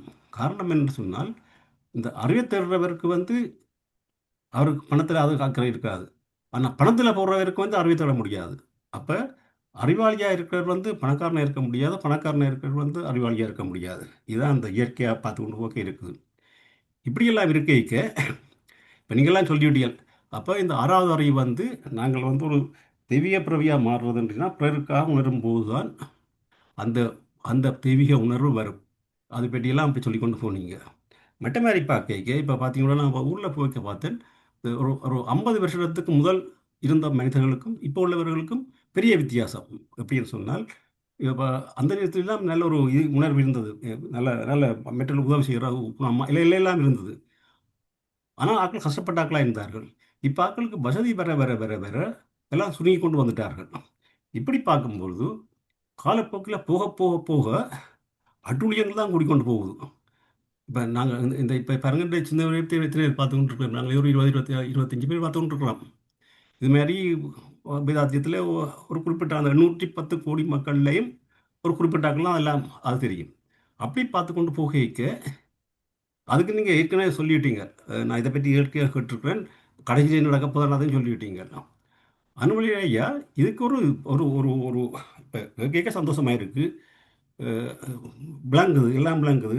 ஐயா என்ன நோயையும் சொல்கிறார், அதுக்குள்ளேயே மருந்தையும் சொல்கிறார்.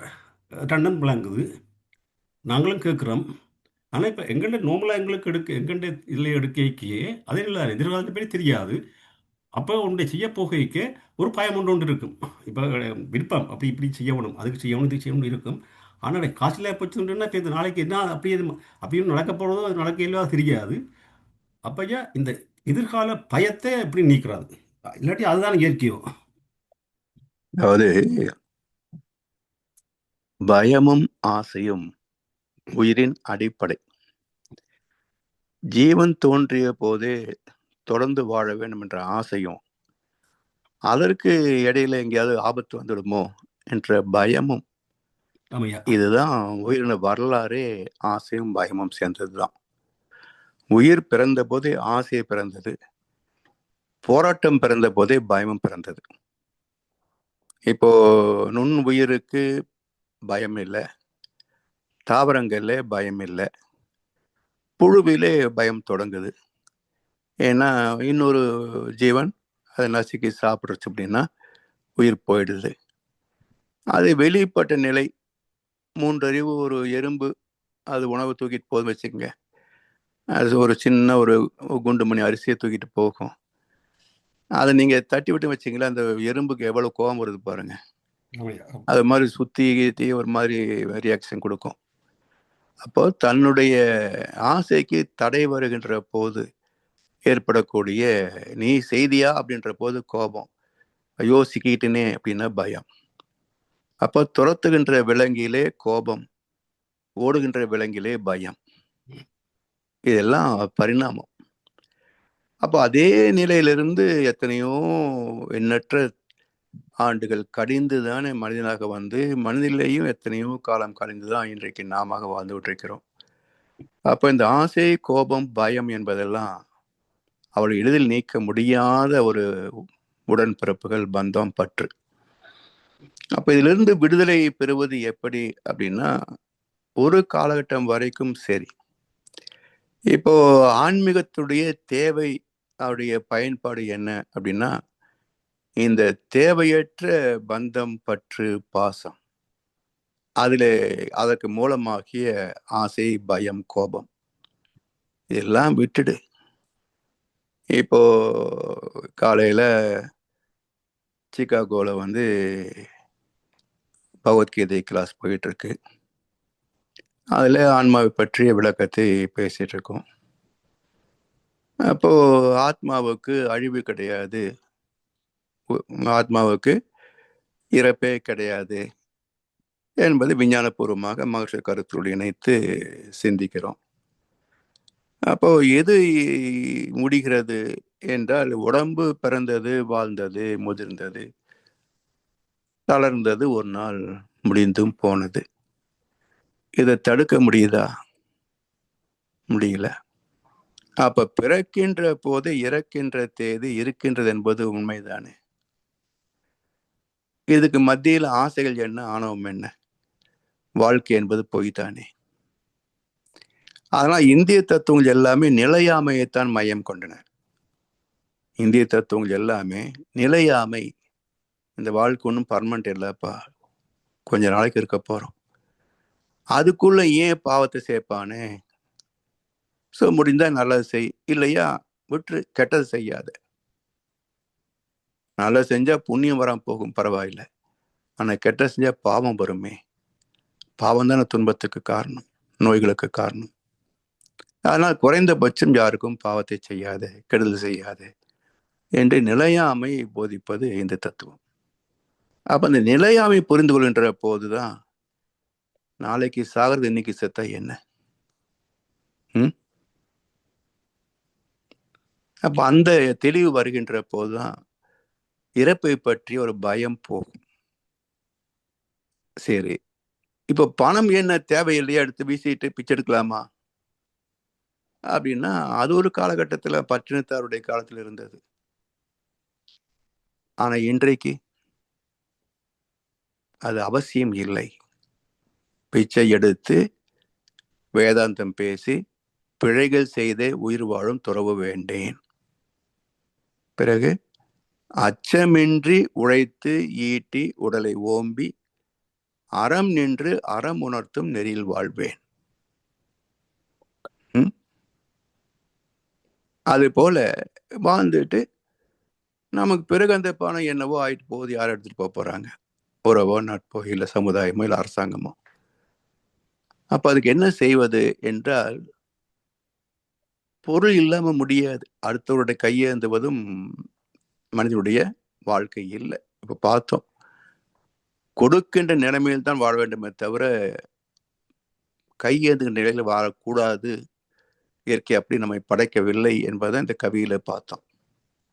பிற உயிருக்குத்தான் நம்ம பார்க்கணுமே தவிர நமக்குன்னு பிச்சை எடுக்கிற நிலைமை இருக்கக்கூடாது. அப்போ நமக்கென்று உழைக்கின்ற காலத்துல சிந்தனை, சிக்கனம், சீர்திருத்தத்தோடு வாழ்ந்தால் ஒரு சம்பளம் வாங்கினா கூட மிச்சம் வைக்க முடியும். அதை வைத்து ஒரு இருப்பு எவ்வளவு வேணும், ஒரு கணக்கு, இதுக்கு மேல அவசியம் இல்லை. கோடிக்கணக்கு இருந்தா தான் அப்படின்றதெல்லாம் கிடையாது. இந்த வாழ்க்கை முழுவதுக்கும் எவ்வளவு தேவை, அவ்வளவு போதும் என்று அதை இருப்பு வைத்துக் கொண்டு பிறகு பாதுகாப்பாக சீக்கிரம் வாழ்ந்து போகணும். இதுதான் இன்றைக்கு பொருத்தமான வாழ்க்கை முறை. இதை நமக்கு நாளைக்கு வந்துருமேன்னு சொல்லி நம்ம மட்டும் பார்த்தா பரவாயில்ல, நம்ம குழந்தைகளுக்கு பேர குழந்தைகள் எல்லாம் சேர்த்து வச்சுட்டு போனோம்னு சொன்னா அவங்க இருப்பாங்களா, எல்லாம் போவாங்களா, இல்ல அவங்க சம்பாதிக்காம இருப்பாங்களா? இல்லையா? இந்த முட்டாள்தனத்துல சிக்கிட்டு இருக்கவங்க தானே எல்லா செல்வந்தர்களும். அதான் ஐயா உண்மை. இல்லையா? நல்லா ஒரு பாடல்ல வரும், அதாவது உயர்ந்தவர் தாழ்ந்திட தேவையில்லை, உள்ளதை இழந்திட சொல்லவில்லை, உழைப்பவர் உயர்ந்தால் போதும் ஐயா. நீங்க ஒன்னும் இடத்துக்கு கூட பிச்சைக்காரனாக வேண்டாம், முதலாளி என்ற இடத்தை விட்டுட்டு நீங்க தொழிலாளி ஆக வேண்டாம். இவ்வளவு சம்பாதிச்சிட்டீங்க, இனியும் வந்துட்டே இருக்குது, எதையாவது கொஞ்சம் எங்களுக்கு கொடுத்தீங்கன்னா நாங்களும் கொஞ்சம் நிம்மதியா வாழ்ந்துரும் இல்லையா? இதைத்தான் கேட்கிறாங்க. ஆனா எத்தனை செல்வந்தர்கள் இதை புரிந்து கொண்டு பின்பற்றுகிறார்கள் என்பது அவரவர் சிந்தனைக்கு விட்டு வேண்டியதுதான். ஐயா நல்ல விஷயம் ஐயா, தெளிவான கருத்துக்கள் ஐயா, தெளிவான ஐயா. இன்னும் ஒரு கேள்வி என்று சொல்றதுக்கு இல்லை, ஒரு ஓகே, அதை ஒரு கொஞ்சம் விளக்கம் வேணும் என்று சொன்னால் அது சில டைம் எடுக்கலாம், இது 2 நாளைக்கு வைக்கலாம். இந்த நீங்கள் சொல்லிக்கொண்டு போய்க்க இந்த எல்லா குடும்ப பெண்களும் கர்மயோகிகள் தான், அது சில சமயம் நமக்கு புரியாமல் போயிடும். அப்படி ஒரு கருத்து ஒன்று சொன்னீங்க, அது உண்மையான கருத்து, அது நோ டவுட் அபவுட் இட், அது 100% உண்மை. ஆனால் ஒரு கேள்வி, இந்த குடும்ப பெண்கள் சொன்னீங்க, அந்த குடும்ப பெண்களுக்கு என்ன ஐயா டெஃபினிஷன்? என்ன டெஃபினிஷனா? ஆமா, நாங்கள பிரச்சனையில மாற்றணும் தெரியாது ஐயா, நான் யோசிச்சேன் ஐயா, அதுக்கு 2 விளக்கம்டா இன்னொரு நாளைக்கு செய்யலாம் நாங்கள். இன்னொரு நாளைக்கு வச்சுக்கோ. ஆமா ஐயா, அதான் பரவாயில்ல, நான் யோசிச்சேன் ஐயா. ஐயா இன்னொரு உண்டு, அந்த நீங்க போன முறை ஒரு இதில் சொன்னீங்க, பிரமாணங்கள் 3 பிரமாணங்கள், ஒன்று காட்சி பிரமாணம், மற்றது அனுமான பிரமாணம், ஆகம பிரமாணம், 3 பிரமாணங்கள் சொன்னீங்க. அதுல பிரமாணம் என்ன ஐயா அதோட கருத்து? பிரமாணம் அப்படின்னா இப்ப என்ன சொல்றோம், நம்ம பிரமாணம் செய்யறோம் சொல்றோம் இல்லையா, உறுதிப்படுத்துவது. இப்ப காட்சி பிரமாணம்னா பொருளை பார்க்கிறோம், இந்த பொருள் தான் இது அப்படி உறுதிப்படுத்துறோம். அனுமான பிரமாணம், உயிர் இல்லைன்னா போச்சிருப்பாங்களே, சங்கூதிருப்பாங்களே, அப்ப உயிர் இருக்கு ஏத்துக்கிட்டோம், அது அனுமான பிரமாணம். கடவுள் இருக்கா இல்லையா தெரியல, அவங்க சொன்னாங்க இருக்குன்னு, இவங்க சொன்னாங்க இல்லைன்னு தெரியல, இது பிரமாணம் கிடையாது. அருவமாக இருக்கின்ற இறைநிலையை அறிகின்ற போது அது ஆகம பிரமாணம். மறை பொருளையும் அனுபவத்தில் உணர்கின்ற போது கிடைக்கின்ற உறுதி, ஆமா இருக்கு பிரமாணம். பதவி பிரமாணம் சொல்றாங்க இல்லையா, அது மாதிரி இது காட்சி பிரமாணம், அனுமான பிரமாணம், ஆகம பிரமாணம், உறுதித்தன்மை. இந்த 3 பிரமாணத்தையும் சொல்லி நீங்க கடைசியில் ஒன்று சொன்ன மாதிரி இருக்கு எனக்கு, இந்த ஆகம பிரமாணம் அறிஞ்சவனுக்கு மற்றொன்றும் தேவையில்லை, அப்படியே தேவையில்லை. ஏன்னா ஆகம பிரமாணம் தெரிஞ்சு போச்சுன்னா அவனுக்கு அனுமான பிரமாணமும் தெரியும், காட்சி பிரமாணமும் தெரியும். ரைட், சரி. நன்றிகள் ஐயா. நன்றி ஐயா. நன்றி ஐயா, மிக்க நன்றிகள். அடுத்து வெற்றி ஐயா, நீங்க கேளுங்க. வாழ்க வளமுடன் ஐயா.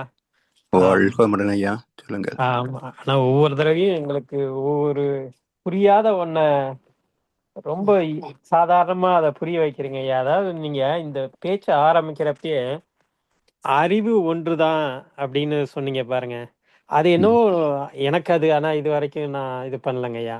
ஆனா அது நான் கேட்ட பிறகு எனக்குள்ள இந்த திருவள்ளுவர் சொன்ன எப்பொருள் எத்தன்மை தாய்னா அப்பொருள் காண்பது அறிவு, எப்பொருள் யார் யார் வாய் கேட்பன அப்பொருள் இப்பொருள் காண்பது அறிவு, அப்புறம் சுவாமிஜி சொன்ன அந்த அறிவே தான் தெய்வம் என்றார் அப்படின்ற சொல்லால் மட்டும் நம்பாதே. அது எல்லாமே புரிஞ்சு போயிடுதுங்க ஐயா. அந்த அந்த ம். அறிவு ஒண்ணுதான். அததான் அது அது ஒண்ணுதான்றப்ப எல்லாமே ஒன்னாதான் நம்ம காட்சியை அளிக்குதுங்க ஐயா. ம். ஆம், அதனால ஏன்னா இது இந்த இந்த அறிவு ஒண்ணுதான்றது இப்ப நீங்க சொல்லிதான் எனக்கு, அதால மத்தது நிறைய புரிஞ்சாலும் அது ம். ஒண்ணுதான்றது இன்னைக்குதான் எனக்கு தெரிய வந்தது. அப்புறங்கய்யா இன்னும் எனக்கு ஒரு கொஷின் ஒண்ணு இருக்குங்கய்யா. அது ம். போன வாரத்தோட ஒரு கொஷின் கேட்கலாமாய்யா இல்ல இன்னொரு சொல்லுங்க நாள்? சொல்லுங்க. அதாவது நீங்க சொன்னீங்க, அதாவது இருக்கிறது மறையாது அப்படின்னு. ம். மறையறது இருக்காது அப்படின்ற மாதிரி ஏதோ அந்த ஒரு கருத்துல ஆமா. சொன்னீங்க. இல்லாத இருப்பு கிடையாது, இருப்பது இல்லாமல் போவதும் கிடையாது. ஆஹ் அத இப்ப பாரதியார் கூட ஒண்ணு அத சொல்லுவாருங்க. அதாவது சோலையெல்லாம் தோன்றுவதோர் விதையில் என்றால் சோலை பொய்யாமோ, ம். இந்த வீண்படு பொய்யிலே நித்தம் விதி தொடர்ந்திடுமோ அப்படின்ற ம். மாதிரி சொல்லுவாருங்க. ம். காண்பதெல்லாம் மறையும் என்றால் மறைந்ததெல்லாம் காண்பம் என்றோ, ம். காண்பது சக்தியாம் இந்த சாட்சி நித்தியமாம். ம். அதுல ஐயா அப்ப எனக்கு என்ன டவுட்னாங்க, இப்ப நம்ம இருக்கோம், இப்ப நம்ம பாத்துக்கிட்டு இருக்கோம் எல்லாத்தையும், ம். இது உண்மை அப்படின்ற மாதிரிதான் காண்பது சக்தியாம் இந்த காட்சி சாட்சி பிரமாணம். நித்தியமாம், அது அழியாம எப்ப பார்த்தாலும் இருக்கும் அப்படின்ற மாதிரி நீங்களும் ம். அதே கருத்தை சொன்னீங்க. இப்ப எனக்கு ம். ஒரு நடைமுறை ஒரு சந்தேகம் என்னங்க, இப்ப உதாரணத்துக்கு எங்க அப்பா ம். இருந்தாங்க, இல்ல யாராவது இருந்தவங்க இப்ப இறந்துட்டாங்க. ம். இப்ப எங்க அப்பா இறந்து இப்ப 20 வருஷம் ஆகுதுங்க. ஆனா அவரு வாழ்ந்த காலத்துல இது மாதிரி யாராவது சொல்லியிருப்பாங்க, பாரதியார் சொன்னாரோ இல்ல வேற யாரோ ம். அந்த சொல்லி கருத்துக்களை கேட்டிருப்பாங்க இல்லைங்களா? அதாவது நம்ம பார்க்கறது ம். ம். நித்தியம்தான், இது கண்டிப்பா இப்படி இருக்கிறது தான் அப்படின்னா, ம். அப்ப அவரு நினைச்சது உண்மைன்னா இப்ப நான் வாழுற வாழ்க்கை பொய்யாயிடாது இல்லைங்களாயா? இப்ப நான் நினைச்சது உண்மைன்னா இப்ப அவர் வாழ்ந்தது பொய் தானங்கய்யா? 2 எனக்கு இது பேர் வாழ்க்கையும் பொய் புரியலங்கய்யா. தானே. 2 பேர் வாழ்க்கையும் பொய் தான். ஏன்னா இந்த உடல் சார்ந்த வாழ்க்கை ஏன் பொய் அப்படின்னா மாயை, மறைந்து போகக்கூடியது, அவ்வளவுதான். பிறப்புக்கும் இறப்புக்கும் இடைப்பட்ட ஒரு வாழ்க்கை, அவ்வளவுதானே. பிறப்புக்கு முன்பு என்ன அடையாளம், இறந்த பிறகு என்ன அடையாளம் இல்லையா? இப்போ ஒண்ணு இல்ல, அடையாளம்னா இப்போ இப்ப நம்ம நம்ம தலைமுறையை எடுத்துக்கோங்க. நமக்கு அப்பா அம்மா பேர் தெரியும், தாத்தா பாட்டி பேர் தெரியும். கொள்ளு தாத்தா பாட்டி பேர் எத்தனை பேருக்கு தெரியும்? நிறைய பேருக்கு தெரியாது. தெரியாது. ஒரு 7வது தலைமுறை யாருன்னு தெரியாது, எப்படி இருப்பாங்கன்னு தெரியாது. இப்ப இருக்கா இல்லையா? இருந்தது இல்ல, ஆனா நிலை இருக்கா? இருக்கு. எப்படி? நம்முடைய கருமையத்துல அவருடைய பதிவெல்லாம் இங்க இருக்கு. அதுக்கு உருவம் கிடையாது இல்லையா? அப்போ உருவத்தால் இயங்குகின்ற அனைத்துமே, தோற்றங்கள் அனைத்துமே ஒரு மாயை, இருக்கும், போயிடும். ஆனா ஆகமம் எப்பவும் அழியாது இல்லையா? அதனால அந்த வாழ்க்கை என்பது நம்ம உடல் சார்ந்து வாழ்வதை அவ்வளவு இம்பார்ட்டன்ஸ் கொடுக்க வேண்டியது இல்லை. என்ன தேவை கடமை இருக்கோ அதை முடிச்சுக்கிட்டு ஒரு நிறைவான மன நிறைவான வாழ்க்கை வாழ்ந்தாலே போதும். ஞானம் பெறன்ற அவசியம் கிடையாது. நிம்மதியா இருந்தாலே பெரிய விஷயம் அது.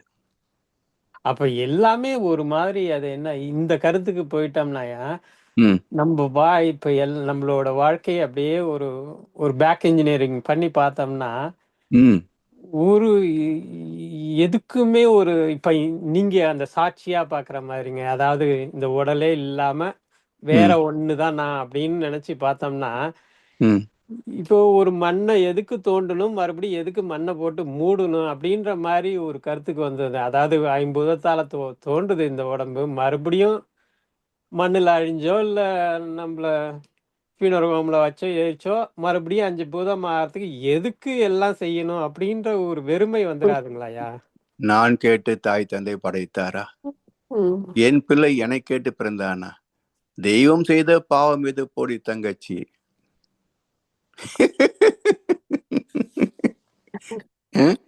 இதெல்லாம் இயற்கை நீதி. அப்ப ஒண்ணுமே செய்யாம அவ்வளவுதான். இருந்துருவாங்கல்ல ஐயா? ஒண்ணுமே செய்யாம இருந்துட மாட்டோமா? ஒண்ணுமே செய்யாம இருக்க இருந்துட முடியாது மாட்டோங்களா? இல்ல. இருக்க முடியுமா பாருங்களேன், எவ்வளவு இருக்க நேரம் முடிய இருக்கு? மாட்டேங்குது. ஆ, ஆனா உண்மையா தெளிவு வந்த பிறகு ஆ. ஆம், இது செய்யணும்னால என்னத்த செஞ்சு என்னத்த மறுபடியும் அது அங்கேயே தான் வரும், போறோம். அந்த வெறுமை வரும். நீங்க சிந்திச்சுட்டு போக போக போக கடைசியில ஒரு வெறுமை தான் வரும். அந்த வெறுமையை மாற்றுவதற்காக தான் தொண்டுன்னு வச்சாங்க, சரிங்களா? அப்போ ஆ. ஈர்த்து உவக்கும் இன்பம், இதுவும் தொண்டு தானே. அது ஓ மாதிரி நம்மால் என்ன முடியுமோ அது மக்களுக்கு உதவி செய்து அவர்கள் அதுல நன்மை பெறுவதிலே ஒரு மகிழ்ச்சி அடைவது தான் வாழ்க்கை. ஓ.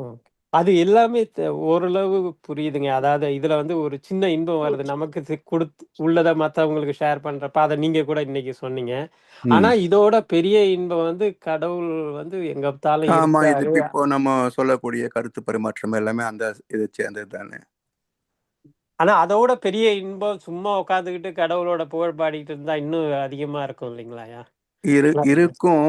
ஆனா இந்த மடங்களை அதான் பண்ணிட்டு இருக்கிறாங்க, உட்காந்து புகழ் பாடிட்டு இருக்கிறாங்க, மதம் சொல்லிட்டு இருக்கிறாங்க, போற்றுதல் சொல்றாங்க. அது பழகி போச்சுன்னா வாய் சொல்லிட்டு இருக்கும், மனம் வேற மாதிரி போயிடும். ஓ. எதுவுமே நீங்க வந்து மனசுக்கு வந்து இந்த உடலுக்கு பழக்க பதிவாயிடும். நீங்க இப்ப மந்திரம் சொல்லிட்டே இருக்கிறாங்க, அவங்க பார்வை கையெல்லாம் பாருங்களேன். இங்க கோயில அர்ச்சனை செய்யறாங்க, மந்திரம் சொல்லிட்டே இருப்பாங்க, அந்த தட்டு எடுக்கிறது, சிம்பங்க வைக்கிறது, நம்ம கிட்ட இப்படி இங்க வாங்கன்னு கை சிக்னல் காட்டுறது நடக்குதா? அப்போ பழக்கமாயிடுது. கையொன்று செய்ய விழியொன்று நாட, பொய்யொன்று வஞ்சக நாவொன்று பேச, புலால் கமரும் மையொன்று சார, செவியொன்று கேட்க, விரும்பும் யான் பூசை எவ்வாறு கொள்வாய் வினை தீர்த்தவனே.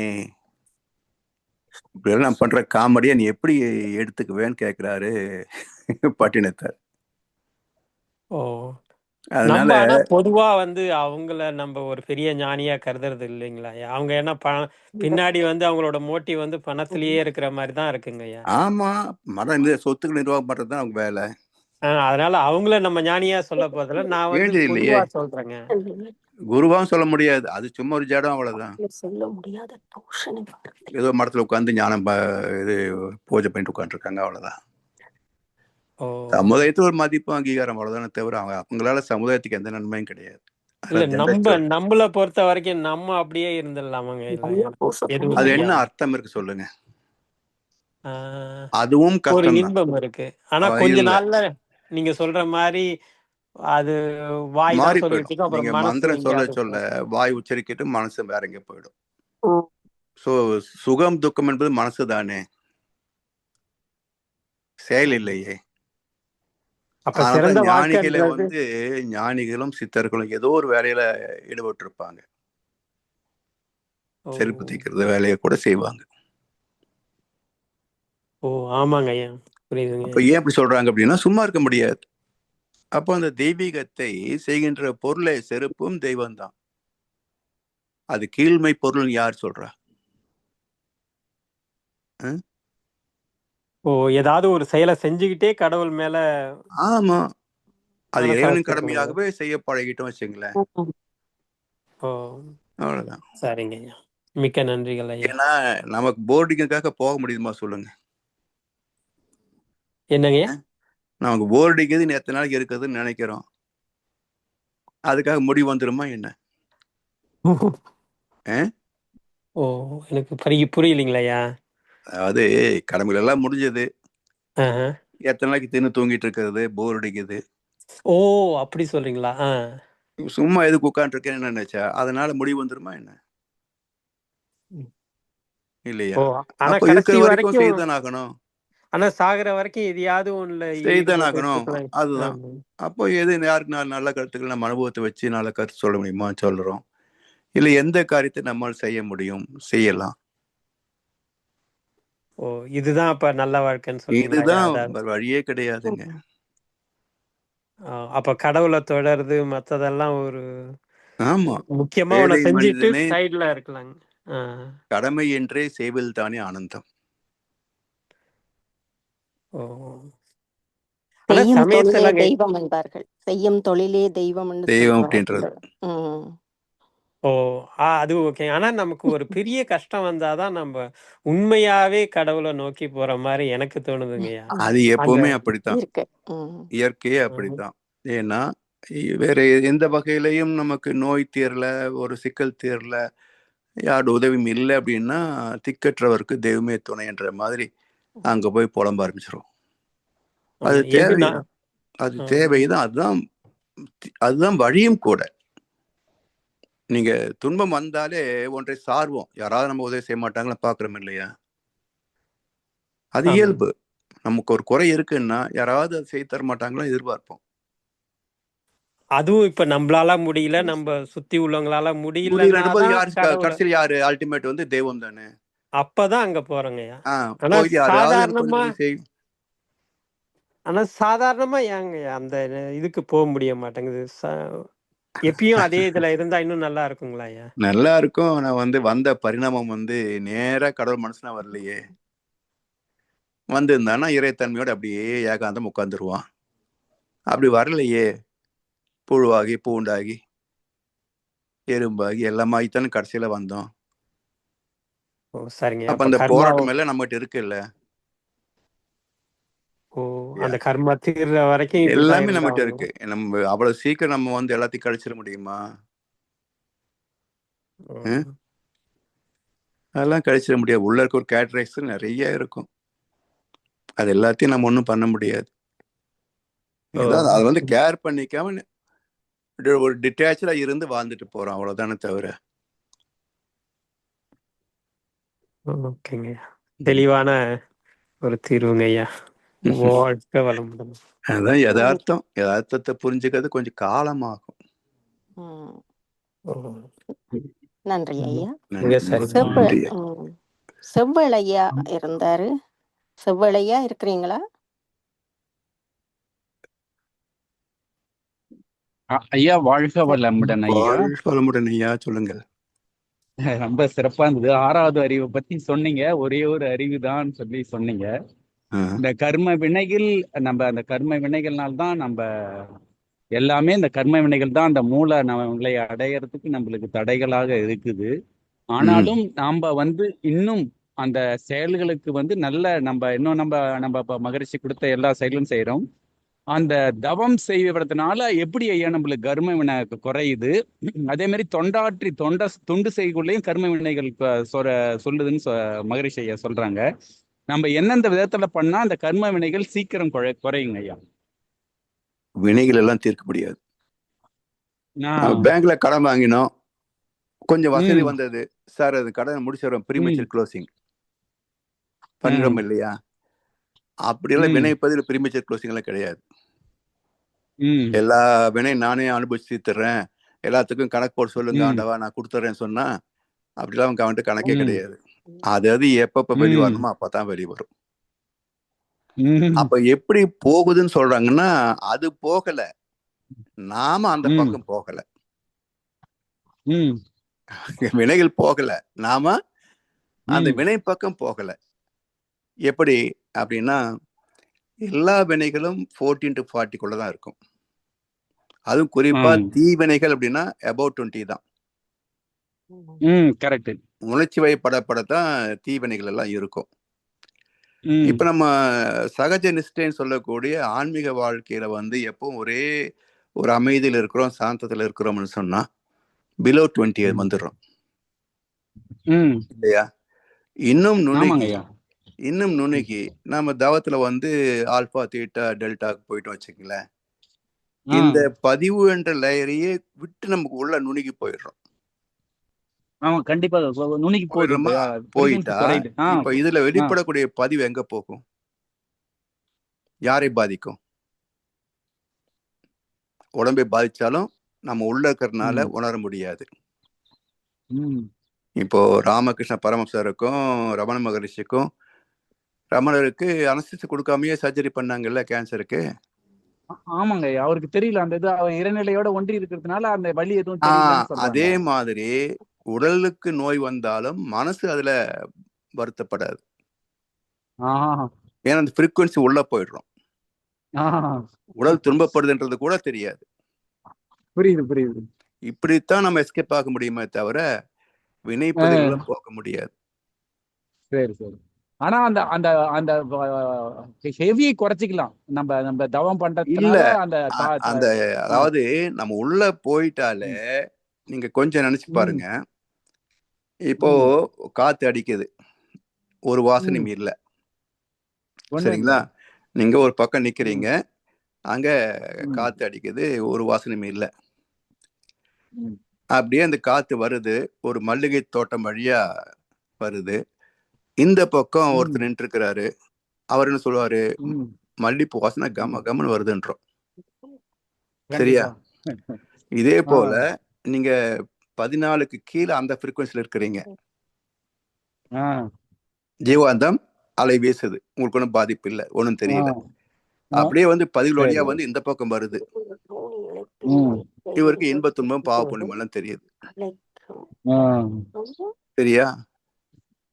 இப்போ மல்லிகை தோட்டத்தை கடந்து வருவது தடுக்க முடியாது, காற்று முடியாது முடியாது. ஆனா நிக்கிறது எங்க? நாம இங்க நின்னா வாசனை அடிக்குது, இங்க நின்னா வாசனை அடிக்கல.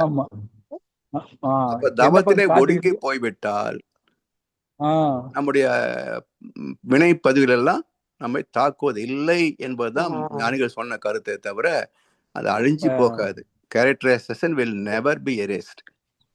ஓகே சார், ரொம்ப சிறப்பா உதாரணம், ரொம்ப நல்லதுங்க, ரொம்ப சிறப்பா சொன்னால மன மகிழ்ச்சியா இருக்கு.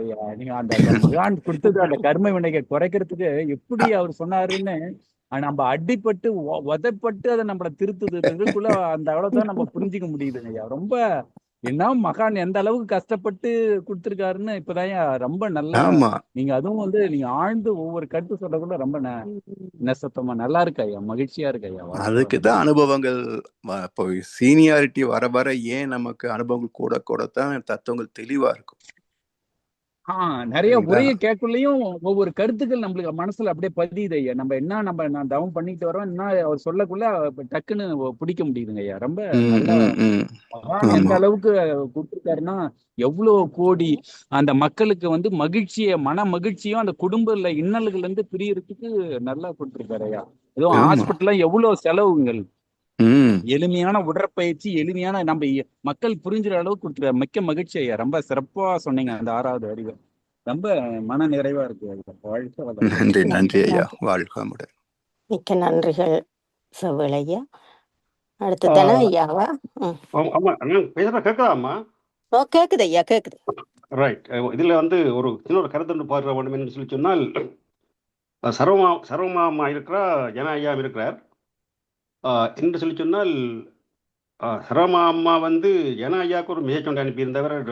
ஐயா பற்றி பழனிச்சாமி ஐயா பற்றி ஒரு மெசேஜ் அனுப்பியிருந்தவர். அந்த மெசேஜை எனக்கு ஜன ஐயா எனக்கு ஃபார்வர்ட் பண்ணியிருந்தவர்.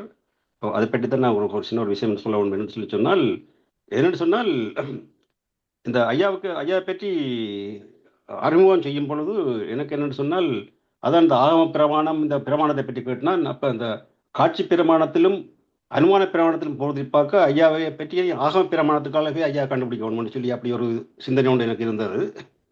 அதாவது ஐயா ஒரு 320 இதுக்கு மேலே செய்துட்டார் சிந்தனை உரை. அப்போ அதன் அவலத்தை சுருக்கி அதில் உள்ள பலன் என்ன அதை பற்றி சொல்ல வேணுமென்றால் எனக்கு அதுக்கு பழி தெரியவில்லை. அப்படி இருக்கும்போது தான் ஒரு கால் ஒரு அந்த டைம் நான் வரலை. ஏன்னா ஐயா தான் அதை அந்தாண்டு ஹோஸ்ட் பண்ணி கொண்டு வந்தவர். அந்த கேள்வி நேரத்தில் அதை பார்க்க சர்வமா தான் ஐயா பற்றி சொல்லியிருந்தா, ஐயா நாங்கள் 30 வருஷமாக உழவுலாம் கஷ்டப்பட்டு அந்த உணர்வுபூர்வமாக சொன்னோம். அதுக்கத்தான் உங்களுக்கு நான் சொல்கிறேன். பட்டு ஐயாவினுடைய சிந்தனை முறையை கேட்டது பிறகு கேட்கத்தான் எங்களுக்கு ஒரு நிம்மதியாக வாழ்கிறோம் ஐயா, அப்படி ஒரு கருத்துன்னு சொன்னான். உண்மையில் அதுதான் நான் தேடிக்கொண்டு தெரிஞ்சது. அப்போ எனக்கு சந்தோஷமாக இருந்தது. அதற்கு முதல் நான் அந்த ஐயாவுக்கு இன்ட்ரோடியூஸ் பண்ணும் பொழுது ஒரு பாட்டின்ற கதை சொன்னான், ராமாயணம் கேட்டேன். அந்த பாட்டிக்கு விவரம் தெரியாத, நான் கேட்க நல்லா இருக்கு, அப்படி ஒரு சிந்தனை உண்டு, அதுவும் சொன்னான் நான். அப்போ சர்வமாமா நினைச்சா அது ஜனாயா நினைச்சு கொண்டு ஜனாயாவுக்கு தான் அது 2 விஷயம் அனுப்பியிருந்தவ. இது என்னத்தை சொல்கிறேன்னு சொன்னால், அவள் அதில் வந்து ஐயா பற்றி கணக்கு சொல்லியிருக்கிறா. இப்போ டைரம் போயிடும் தான் 90ஆம் ஆண்டிலிருந்து அந்த கணக்கு அந்த கன விஷயங்கள்லாம் சொல்லி அவள் மிகவும் ஒரு சிறப்பாக ஐயா பற்றி கணக்க சொல்லியிருந்தா. அப்போ எனக்கு அதில் எனக்கு மிகவும் மன தெளிவாகவும் மற்றது ஒரு சாட்டிஸ்ஃபேக்ஷனாக இருந்ததுன்னு சொன்னால், நான் என்னென்னலாம் சொல்ல வேணுமா ஐயா பற்றி நினைச்சனோ அவள் சொல்லியிருக்கேன். அதில் அந்த மெசேஜில் நான் ஐயாவுக்கு ஃபார்வர்ட் பண்ணணும்னு யோசிச்சு நான் முடிவுண்டா நான் அனுப்பிவிடுவேன். நான் மிகவும் சந்தோஷம். என்னென்னா ஐயாவிட்ட சிந்தவரை வந்து நான் ஏன் இதை சொல்கிறேன்னு சொல்லிச்சுன்னா, நான் வேதாத்திரியத்தில் வரும்பொழுது ஆரம்பத்துக்கு வரும்பொழுது எனக்கு வேதாத்திய வெறுப்பே தோண்டி விட்டுறது. என்று சொன்னால் ஒருவர் சொன்னார், அந்த ஆரம்பிச்சவர் சொன்னார், வாழ்க்கையின் நோக்கம் என்ன, இறைநிலை அடைதல். என்ற உடனே எனக்கு அந்தண்டே வெறுப்பு வந்துட்டு சொன்னால், கனடாவுக்கு வந்திருக்கோம், இறைநிலை அடைகிறா ஊர்ல இருந்திருக்கலாமேன்னு சொல்லி. அப்ப ஐயா தொடங்கும் போது சொன்னார், நிறைவான வாழ்க்கையை வாழ வேணும். அதான் ஐயா ஆரம்பம். எனக்கு இப்போ ஞாபகம் இருக்கு. எனக்கு அப்படி சொன்ன உடனே ஐயா கேட்கணும் மாதிரி வந்துட்டுது. அப்படி தொடங்கி இப்போ 320 பெரும்பளவில் நான் கேட்டுட்டேன். அதெல்லாம் கேட்டுக்கொண்டு வரைக்க ஒரு தெளிவு ஒன்று இருக்குது. இப்போ 100% நிம்மதியாக இருக்குது, 100% இல்லை அப்படின்னு சொல்ல முடியாது. பட் இருந்ததை விட பெட்டர் உண்டு. மற்ற என்ன சொல்லி சொன்னால், இப்போ பிரச்சனைகள்லாம் வரும், துன்பம் வரும், அமைதி எல்லாம் வரும் அதில். பட் அப்படி வந்தாலும் அந்த டைம் கேப் எடுத்தீங்கன்னு சொன்னேன். இப்போ முந்தியெல்லாம் வந்தோண்டா 1 நாள் 2 நாள் 3 நாள் அது படியே எடுத்துக்கொண்டே போகும் அது. ஆனால் இப்போ குயிக்காக ரிவவுண்ட் பண்ணி வரக்கூடிய இருக்கும். அதான் அப்போ ஐயா சிந்தனை முழுக்க நான் பாடமாக்கி வைக்கணும்னு யோசிக்கிறது முடியாது, டைமும் முடியாது இருக்கிறது. எனவே இதில் சர்வமாக்கு ஒரு நன்றி சொல்ல வேணும், ஜன ஐயாவுக்கும் ஒரு நன்றி சொல்ல வேணும். பழனிக்கையாண்ட சிறப்பு எனக்கு பெரிய சிறப்பு ஐயா, அது சொல்லவே முடியாது இது. எனவே நாங்கள் தொடர்ந்து கேட்டு சந்தோஷமாக போவோம். வாழ்க வளமுடன் ஐயா. நம்ம எல்லாரையும் சேர்த்து வச்ச மகிழ்ச்சிக்கு தான் நன்றி சொல்லணும். ஆமையா, ஆமையா. அவர் இல்லைன்னா நமக்கு இந்த சிந்தனையும் இல்லை, வாய்ப்பும் இல்லை அல்லவா ஐயா? மகாரிஷி ஐயா அதனால ஐயா எங்களுக்கு வந்துட்டு சேர்ந்திருக்காரு. அதோட அப்படி அதுவும் ஒரு பெரிய விஷயம் இல்லை ஐயா.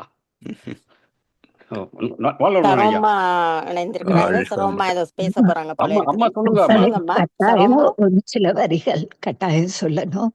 சொல்லுங்க அம்மா.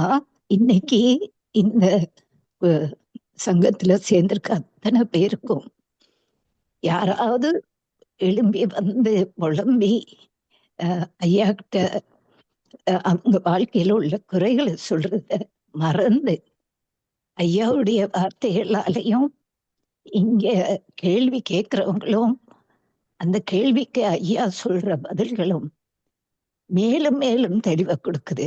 அதை போலதான் நான் ஆரம்ப காலத்துல எந்த நாளும் புலம்புவேன். இன்னைக்கு பேசாம இருக்கிறதுக்கு காரணம் அதையெல்லாம் தாங்கி அதையெல்லாம் கடந்து அதையெல்லாம் சமாளிச்சு வாழ்றதுக்கு அழகான விதத்துல எங்கள் பேராசிரியர்கள் மகரிஷி ஐயாவுடைய தத்துவங்களே அப்படி அணித்தரமா உணர்ந்து வாழ்ந்து எங்களுக்கு கொடுத்துட்டு இருக்காங்க. நன்றிகள் ஐயா, கோடான கோடி நன்றிகள். உங்கள் சொற்பொழிவுகள், உங்கள் கருத்துக்கள், உங்கள் ஆழமான உண்மையான வார்த்தைகள் கேட்காட்டி வாழ்க்கையில் அர்த்தமே இல்லாம போயிருக்கோம். இன்னும் துன்பத்துல ஆழ்ந்து தவிச்சிட்டு தான் இருந்திருப்போம். இந்த சத்சங்கங்கள் எங்களுக்கு மகரிஷியும் அவர் மூலமாக வந்த மனித தெய்வங்களாகிய உங்களுக்கும் பூஜை பண்ற மாதிரி ஒரு சந்தர்ப்பம் இதுல தான் ஐயா கிடைக்குது. வாழ்க வளமுடன், வாழ்க வளமுடன் ஐயா. மிக்க நன்றிம்மா. வாழ்க வளமுடன், வாழ்க வளமுடன் அம்மா. நன்றி. ஐயாக்கு இந்த மன்றத்துல அறிமுகமே தேவையில்லை. எல்லாருடைய மனதிலையும் ஆழமாக ஐயா பதிஞ்சிருக்கிற நிறைய பேருக்கு எவ்வளவோ சிக்கல்கள் குடும்பத்துல இருந்தாலும் கூட இந்த உரைகளை கேட்கிற பொழுது இந்த சத்சங்கம் எங்களுக்கு இந்த ஜூம் வாயிலாக கிடைத்ததே பெரிய ஒரு கொடை என்றுதான் சொல்லணும். ஐயாவுக்கு மிக்க நன்றி, மிக்க நன்றி ஐயா. சிவாயா பின்னால இருக்க அவரை மறந்துடாதீங்க. சிவாயா இல்லை என்றால் இது எங்களுக்கு கிடைச்சிருக்காது. அது அடுத்தது ஐயாதான் எங்க ஒவ்வொருத்தரையும் இழுத்து போட்டு இதுக்குள்ள சேர்த்து எங்களுக்கு இப்படியான ஒரு அமைதிய சொல்லுங்க. இல்ல இல்ல என்னடா சிவாயா யோசிக்கும் போது நான் அடிக்கடி யோசிக்கிறேன்னு சொன்னா, நீங்க அந்த டைட்டானிக் படம் பாத்தீங்களோ தெரியல. டைட்டானிக்ல பாத்தீங்கன்னு சொன்னா அந்த கடைசியில அது தலை போதுன்னைக்கு அந்த அடியில அந்த பேஸ்மெண்ட்ல இருந்து அந்த ரூமுக்கு இருந்து அந்த இதை அள்ளி போட்டு கொண்டிருப்பாங்க, கறி அள்ளி போட்டு கொண்டிருப்பாங்க. ம். அப்ப நான் யோசிக்கிறது என்ன சொன்னா, அவங்க அப்படி இருந்து செய்யறதுதான் இவ்வளவு பேரையும் பக்கம் மேல கொண்டு போகுது. அது ஒரு தெரியாது. So, அதுதான் அதே அதுதான் மாதிரி தான் நான் சிவாஜியா நான் யோசிக்கிறது. சுருக்கமாக சொன்னேன். வாழ்க ம். வளமுடன். வாழ்க வளமுடன், வாழ்க வளமுடன். மிக்க நன்றிகள் ஐயா. இப்பொழுது நிறைவு செய்து கொள்ளலாம். நேரமும் கடந்து விட்டது. எல்லோரும் துரிய நிலையில் நின்று ஐயாவுக்கு நல்லதொரு வாழ்த்தை தெரிவிப்போம். துரிய நிலைக்கு வந்து விடுங்கள்.